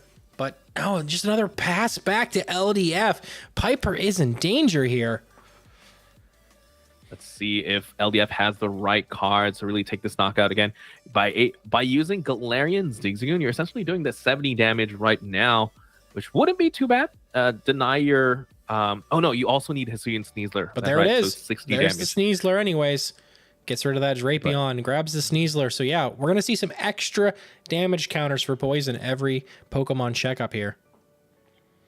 Exactly. But now that is gonna fill up the bench. LDF does have to find the Eternatus VMAX as well here if he wants to have access to more Crobats, more Galarian Zigzagoons. But again, he should be fine just doing the severe poison, essentially 2-shotting the Comfey potentially. I would drop the Radiant Sneasler here, so you opens up the Zigzagoon the next turn potentially. And yeah, we're gonna see severe poison dropping 60 damage during Pokemon checkup. Back to Piper. Yeah, that one draw has to be big, but I think it was just a draw and pass. Yeah, there it is. There's the pass. Just that retreat, trying to save the day. And he's got the VMAX now, so his bench is open to 8 dark Pokemon. Yes, the Eternal Zone ability on the and the Eternatus, and there's the Zigzagoon. That means yes, he gets to take a knockout onto the active, and still leaving the Comfey with the air balloon. I think maybe LDF should have taken a knockout on the one with the air balloon with the Zigzagoon, but either way works out. Piper does retreat now to the Radiant Greninja. Radiant Greninja does have 130 HP, so a little bit tougher to knock out. Can definitely eat a little bit of poison here.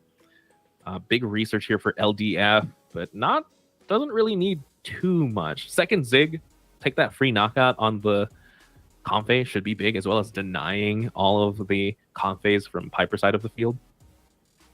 Yeah, you got to remember now, though, they are about 12 minutes into the first game here. So, Lost Zone decks do take some time. We know Piper knows when to concede. They haven't done it yet, so there still might be some hope and fight left in this matchup for them here.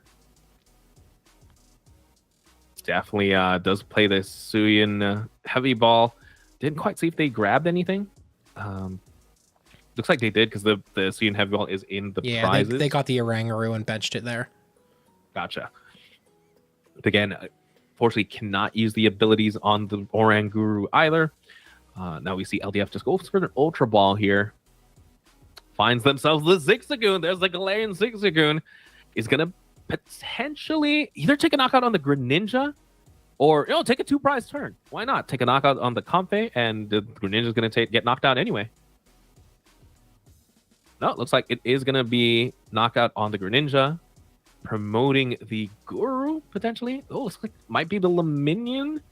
Tough choice. Either way, it looks like decides to go with the Guru. Guru has 120 HP that can get knocked out, going back to LDF's turn here. All thanks to the extra damage of the Sneasler. But there is the Crobat VMAX, so now they can potentially just start going in with the Stealth Poison, doing even more damage, and then switching in to the Weezing here. Yes. Unfortunately, the Hiding Dark Energy isn't on the Weezing, so a little bit tough to retreat there, but definitely an option. And let's see, I don't know. Piper still hasn't conceded the game, so there is still hope. Goes for a switch card there, very big, heals 30 damage off the Guru. Not too bad. Goes into the Comfey. And the Raihan? The damage... Yeah, there was no... The damage... There was... Oh, yeah, no, they were KO'd by a Goon Ping, so yes. Yeah. Raihan is able to be played. The Goon Ping took the KO on the Greninja here. Oh. Very, very big card then. So Raihan going to be able to accelerate energy there to the Luminion. So this might be able to attack this turn. But it's still not a knockout on the Weezing. Unfortunately, Weezing does have 130 HP. Luminion's Aqua Return does 120. Does find themselves the amazing rare Rayquaza. Just retreats. If I had to guess, I have a feeling they search for a Colress, though, off the Raihan. So if LDF has the judge, this might be a time to play it, potentially. But we'll have to see. No, it just goes for the severe poison there. Putting 6 more damage onto the Guru. Let's see how Piper plays it. There's a Colress's experiment. I believe you called that correctly. 100%. Again, now Mirage Gates are now active, I'm sure. And if there is a way to come back to it, it's with those Mirage Gates for sure. There's 2 VMAXs on LDF side of the board. Amazing Rare Rayquaza can one-shot those Pokemon. I don't think Piper plays enough Bosses orders. I believe she only plays 1, unfortunately. Otherwise, that would be a play. Just end the game in 2 turns. Yeah, we haven't seen much of LDF's switch cards, yet alone the Judge or Marnies. We've seen 1 Marnie early on. So they still have plenty of ways to disrupt Piper's lines of play. But double checking Piper's list. And yeah, there is just a single copy of Boss's orders in here. All right. And, but yeah, it looks like, I believe, just a escape rope. Luckily, LDF does have 2 Galarian Weezings in play, so unfortunately, still ability lock there. But at least getting the Oranguru out of the active seems pretty good. Yeah, the 2 retreat cost on it is a little bit rough. Having to, manually attach to some of the other Pokemon, it's acceptable sometimes. It gets those energy into the bin. That way you can reuse them and abuse them with all of your rods. But you either have to put the balloon or play a switch card or a scoop up net on the Oranguru to move it out of there. Mm-hmm. And we do see the first Mirage Gate now come into play, putting the Grass and the Lightning onto the Rayquaza. There's the Fighting Energy as well. Retreats there and is able to go for the Amazing Burst. Taking a knockout on the first Galarian Weezing. Piper taking the first prize of her first prize of the game. LDF just deciding to promote the Eternatus, saying, you know what, I'm just going to take a knockout on this Rayquaza. Or, no, sorry, Eternatus does have the Hiding Dark Energy, which essentially makes it a pivot. Yeah, being able to move around your board however you would like is always a good thing, especially going into your turn, not knowing what you're going to draw for a turn, what your line of play might be just yet. Definitely making some considerations here, though. Exactly. Goes for an Ultra Ball here. I believe discarding a Coughing and another Eternatus. Interesting. LDF decides to discard the coughing though. Maybe knowing that one of the Weezings is prized then maybe, because I really want to establish another Weezing if I was in LDF's position. But we'll have to see here what else he has in the tank. Doing 300, taking this knockout isn't the worst. I mean, probably the best case scenario here would be bossing up the Luminion. If LDF could find 2 prizes here, go down to 1. There it is. There's the boss's orders. Takes the Luminion. Oh, and Piper just scoops it up. Yeah, again, writing was on the wall there by just taking a knockout on that. And I believe LDF had Crobat almost powered up as well. So, yeah, writing was on the wall for sure. And that's what it took for Piper Lapine to scoop up game 1. LDF here takes the first game of the finals for the Webcam Wars. He is 1 game away from being the first champion. And again, taking down one of the best players in the game. Yeah, definitely an upset to see. But the power of Weezing really holds its own in this Lost Box matchup. For sure. And now we're going to have to see if LDF can recreate that magic. He will be able to go second here. He is going to go second, assuming Piper goes first. And what do you think Piper has to do to adjust to this matchup now, Steuben? Well, it's hard to say. I mean, they had a strong turn 1, getting 6 cards in the Lost Zone. I mean, we could see LDF have a slow opening hand, and Piper can just go super gas and push through really fast again. Getting that 7th card in the Lost Zone before your abilities are locked off is a huge thing. But they start with the Cramorant, but LDF starts with the Crobat, so it's not much better for either of them here. Looks like Piper opted for LDF to go first. I'm not opposed to that. Again, by going second, you have access to Coldest Experiment and the Luminion.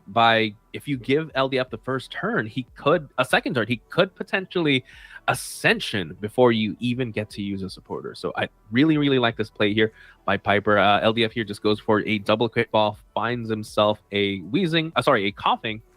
And if I had to guess, maybe a Crobat next to draw to really refill the hand. He's down to 2 cards in hand. There's a Dark Energy in the discard pile. No, looks like he's going to prioritize getting 2 coughings into play. And not a bad start despite the Crobat. Yeah, starting the Crobat is unfortunate, but getting those 2 coughing down just means that they can evolve into a Weezing sooner than later. You don't have to worry about using Ascension to get there.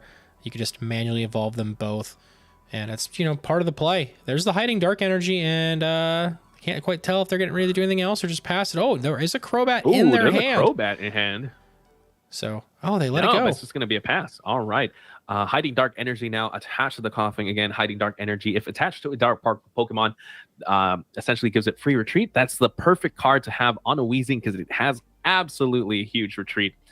And now back to Piper. Looks like just goes for 1 flower, selecting in a pass. And this really gives LDF his window of opportunity to really put in the pressure. Does go for the Crobat, draws 5. Needs to find maybe Galarian's Weezing. Even if he doesn't, just can't Ascension into it. He could even search for a Galarian Weezing, evolve the bench one, and Ascension the active. I think that might be the most ideal play if you can't get double Weezing. But either way, I think he's in a pretty good spot. Does have access to a supporter. Goes for a research there. Absolutely huge research. We saw a judge as well, but when your opponent just goes flower selecting pass, you definitely don't want to play that. There's the Weezing into the active. Looks like an Ultra Ball getting ready to be played here as well. So yeah, he's going to have the double Weezing to really lock up this game early on. This is a strong and powerful commanding lead here. Definitely. And again, it's just a matter of deciding what to discard. Looks like opting to discard the E-turn. And finding the second Galarian Weezing. All that's missing is the Radiant Sneasler, and that is the board to beat. And you definitely want to start putting 6 damage counters on the Compe so you can ping it with a Zigzagoon. But again, this board is pretty good. Yeah, getting that just goes- neutralizing gas ability in play is just huge in this. Seeing how reliant these abilities are for Piper's Pokemon, I think everything in the deck, except for the amazing Rayquaza, has an ability. You are, and the Ice Cube. Those are literally the only 2 cards. But we do see, is that the Wash Energy? That is. Yeah, Wash Energy now on the Cramorant. That means it's not affected by severe poison, oddly enough. So, yeah, that's a play. We're going to have to just see LDF start to set up a Crobat VMAX potentially, or an Eternatus, but they just draw pass. And looks like Piper draw passes as well. What a game this is. Top cut finals here, ladies and gentlemen. And it's going to be just draw pass. Attachment onto the Cramorant. We might be able to see a manually powered up Spit Innocently start to come into play. We do see a Dark Patch now getting attached to the Crobat. Do we see an energy attachment? Crobat VMAX gotta start putting damage on the board here for LDF. I believe now's the turn to do it. If he wants to maintain this very, very commanding lead, he has to attack with the Crobat VMAX this turn. So essentially denying a prize card here for Piper. There's the Crobat VMAX. We see the energy. Looks like he just has a couple cards left in his hand there. So maybe there's a supporter there to draw up to find these outs. It's hard to say what's going to happen here. Could play... Oh, there's the boss's orders onto the Comfey and just goes for the severe poison, taking a knockout. Back to Piper. All she has to find is a water energy. No, she doesn't have the water energy. It's going to be a pass. LDF does find the dark energy, attaches to the Crobat VMAX, just deciding on the choice, but really isn't going to matter there. But yeah, looks like Crobat VMAX is going to attack there. Does the 70 damage and goes back to the bench. Also poisons, but again, because of the Wash energy, it is protected from effects of attacks. Back to Piper. Piper just retreats the Cram, goes for a pass, goes back to LDF, does severe poison. Cramorant's now poisoned. Again, very, very quick series of turns here. What an absolute wild game. Just switching in and out, just hitting with the Crobat, pivoting around, taking the KOs with the wheezing and the poison. And then, yeah, oh no, it looks like Piper's just scooping it up. We have a champion, Little Dark Fury, the winner. LDF taking out Piper Lapine to be the first ever Webcam War champion. Whew. What? That was an intense game. Let's head over to Discord and grab him before he gets away. All right. Stand for anything. What a game. That was wild. Oh yeah. I was out of breath.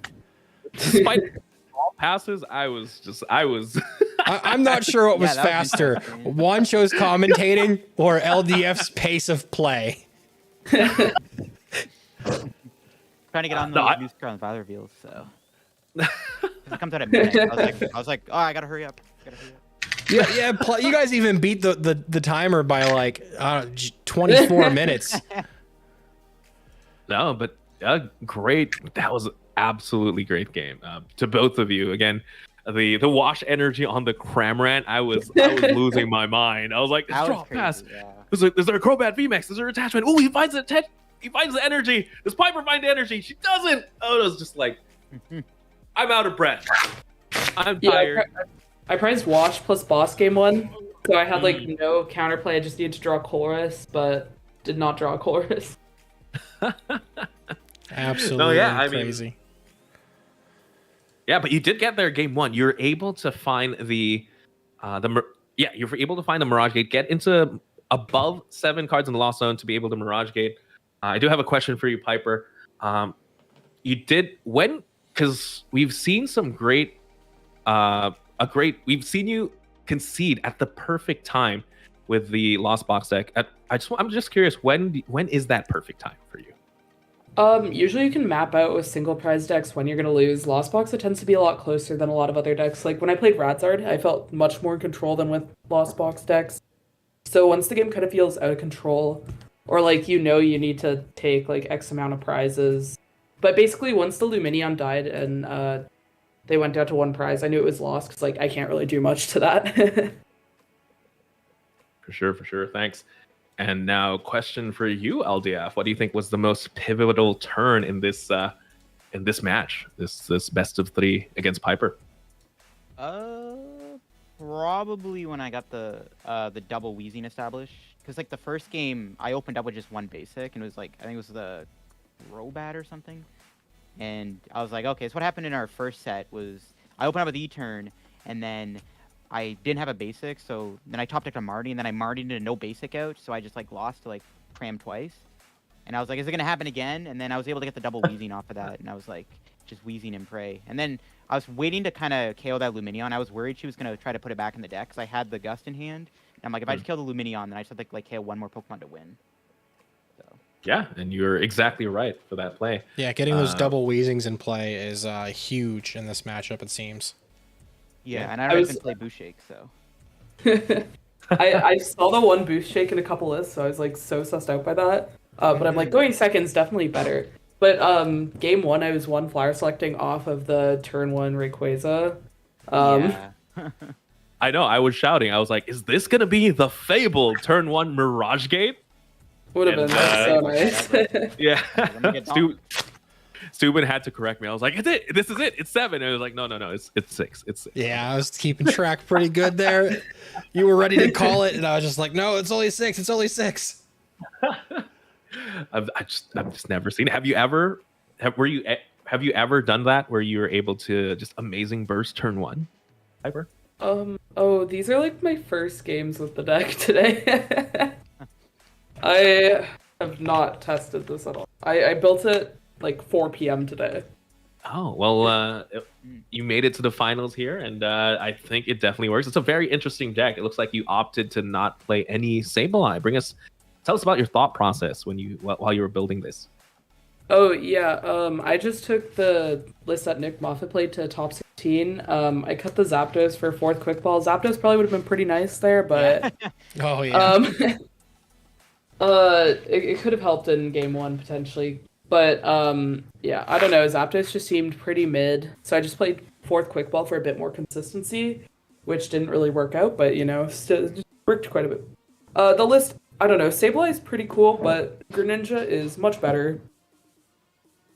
So, LDF, what made you decide to play Eternatus tonight?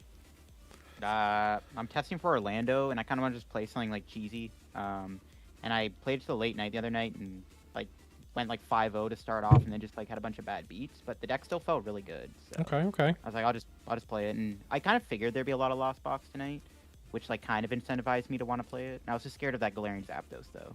Yeah, 3 out of the 8 decks tonight were Lost Box variants. Yeah. I was very impressed, though, by Riggs's Regidrago V-Star tonight. How fast he was able to pop off those turn 1s. I was really shocked, honestly. Yeah, exactly. I mean, he made it to top 4. Yeah. I don't know if I was going to be able to beat that in the finals. Like, I guess I could just, like, dread and hit hard against Goodra, but... I mean, I guess I can Weezing and just, like... Because he relies so heavily on the abilities. I just, like, Weezing spam. But... Yeah, I was worried about that. I'm like... Do I even beat this Regidrago deck? Yeah, the play, Piper, that you made when you swung in with the Luminion for the 40 damage to set up the next turn, we were like, what's going on? And then we realized it was like, oh, that's genius. That's absolutely genius. Yeah. No, there were a lot of points. Oh, sorry. Go ahead. Oh, the math just works very well. I was not scared of that matchup until I went, like, draw pass game 1. Yeah. No, yeah, I was very impressed by a lot. There were so many lines when you were both down to like 2 or 3 prizes, and I was just thinking, oh, you can just Rayquaza for 400, but you only play 4 different types of energy. Yeah. Do you think you missed the fifth type? Is that something you think of adding? I mean, I guess that could have been a potential win condition in game 1 against in finals too. Like, I mean, Sableye's pretty good. I don't know. I like Greninja a lot more. Like, The thing with Rayquaza is you kind of have to like choose which spread attacker you want. I guess you could try to play Raikou or Greninja plus Sableye, but then you start getting inconsistent. Also, when you play, I don't know, like it lets me play cards. Cutting Sableye lets me play cards like Ice Cube Wash or the Forest Seal Stone, which give like some random niche. Cool, thank you. And in light of that question, a question for both of you: after playing in tonight's tournament, what are the changes you'd make to either of your decks? Probably. I don't even know, honestly, if I would cut anything. Yeah, I'm kind of in the same boat. Yeah, I mean- like, I was debating cutting the Crobat VMAX before the tournament, because I'm like, is Crobat VMAX really that good? But it kind of helped there against the Wash Energy Cram, and I guess if Wash Energy is popular, then it's probably fine to play Crobat into the Lost Box. But Crobat's mainly there for the Lost Box matchup, because it helps against, like, random Sableye. Like, when your opponent tries to set up damage on your bench Crobats, you can evolve one, and it's a nice, like, big backup attacker if you can't set up 2 E-turns against, like, Mew or something, so... And with the Dark Patch, you can build it up. So I don't even know if I'd cut anything, to be honest. Yeah, I probably good. wouldn't cut. I probably wouldn't cut much. Like I guess maybe Ice Q or, yeah, I don't know, or the fourth Quick Ball. You could play a more traditional Rayquaza list, like Pablo's top 8 at San Diego. With I think you played Sableye and Amazing Grow Raikou. But when you play Water Energies for Greninja, you also get the ability to play down Lumineon and Aqua Return, because you can't justify Lumineon in other lists. Mainly because it's a 2-prizer, and the whole point is that you just tempo your opponent. Mirror, it's really bad to bench that, but Aqua Return is an insane attack in Lost Box mirrors. So I mean, I would probably play the Water Energies and Greninja, but that's me. All very good strats to consider. But let's get this stream wrapped up. Again, thank you both for coming out and playing with us tonight. Don't forget to hit up 9card for your prizing. He'll make sure to get that taken care of for you as soon as he can. Let's give everybody a round of shout-outs. We'll start with LDF. Tell the people out there where they can find you and all that good stuff. Yeah, they can find me on Twitter, Twitch, and YouTube at Little Dark Fury, and you can also check out the Shuffle Squad, which I'm a part of. And you can check out the Shuffle Squad at the Shuffle Squad on Twitter and YouTube also. And shout out. go ahead. Yeah, shout out to that. Yeah. And Piper, how about you? Any shout-outs, plugs you want to make? Yeah, you can check me out at Hyperlapine on Twitter, and that is about all I got. Right on. And of course, my co-host of tonight, Wancho, aka Primetime Wizard TV. You're the absolute GOAT for joining in. Again, plug yourself. Tell the people where they can find you. No, the pleasure was mine, Subin. Thank you for having me. And anytime you need a co-host, just tap me on the shoulder anytime at all. And of course, big thanks to 9card who helped me put this together. We worked on this for a little bit. He's putting all the prizing up, and we're going to turn this into a more open series in the future. So you guys are all more than welcome to come back and play. Keep an eye out for a post on Limitless and everything in the future of how we're going to handle it, what we're going to do for prizing, and so on and so forth. But you all are all super awesome. Thank you. Yeah, let's get on out of here. Everybody have a good night. Take it easy. We'll see you next time. Cool. Yeah. See you guys, and congrats. Yeah, thank you. Time to do homework. And again, thank you once again for being here with me, my man. I appreciate you. This was awesome. This was fun. And yeah, let's get on out of here and end this stream. All right. I'm going to bed. Have a good night. Thank you. Get some sleep. And we'll see all y'all later. Again, thank you for all the subs, the likes, the comments, the love in the chat tonight. You guys are the absolute bomb. I'll see y'all in the Discord. And whenever, I think I got a video going out tomorrow morning. If you want to see a Dialga V-Star deck profile, keep an eye out for that. But yeah, hey, thanks everybody. Much love. Have a good night. See you later.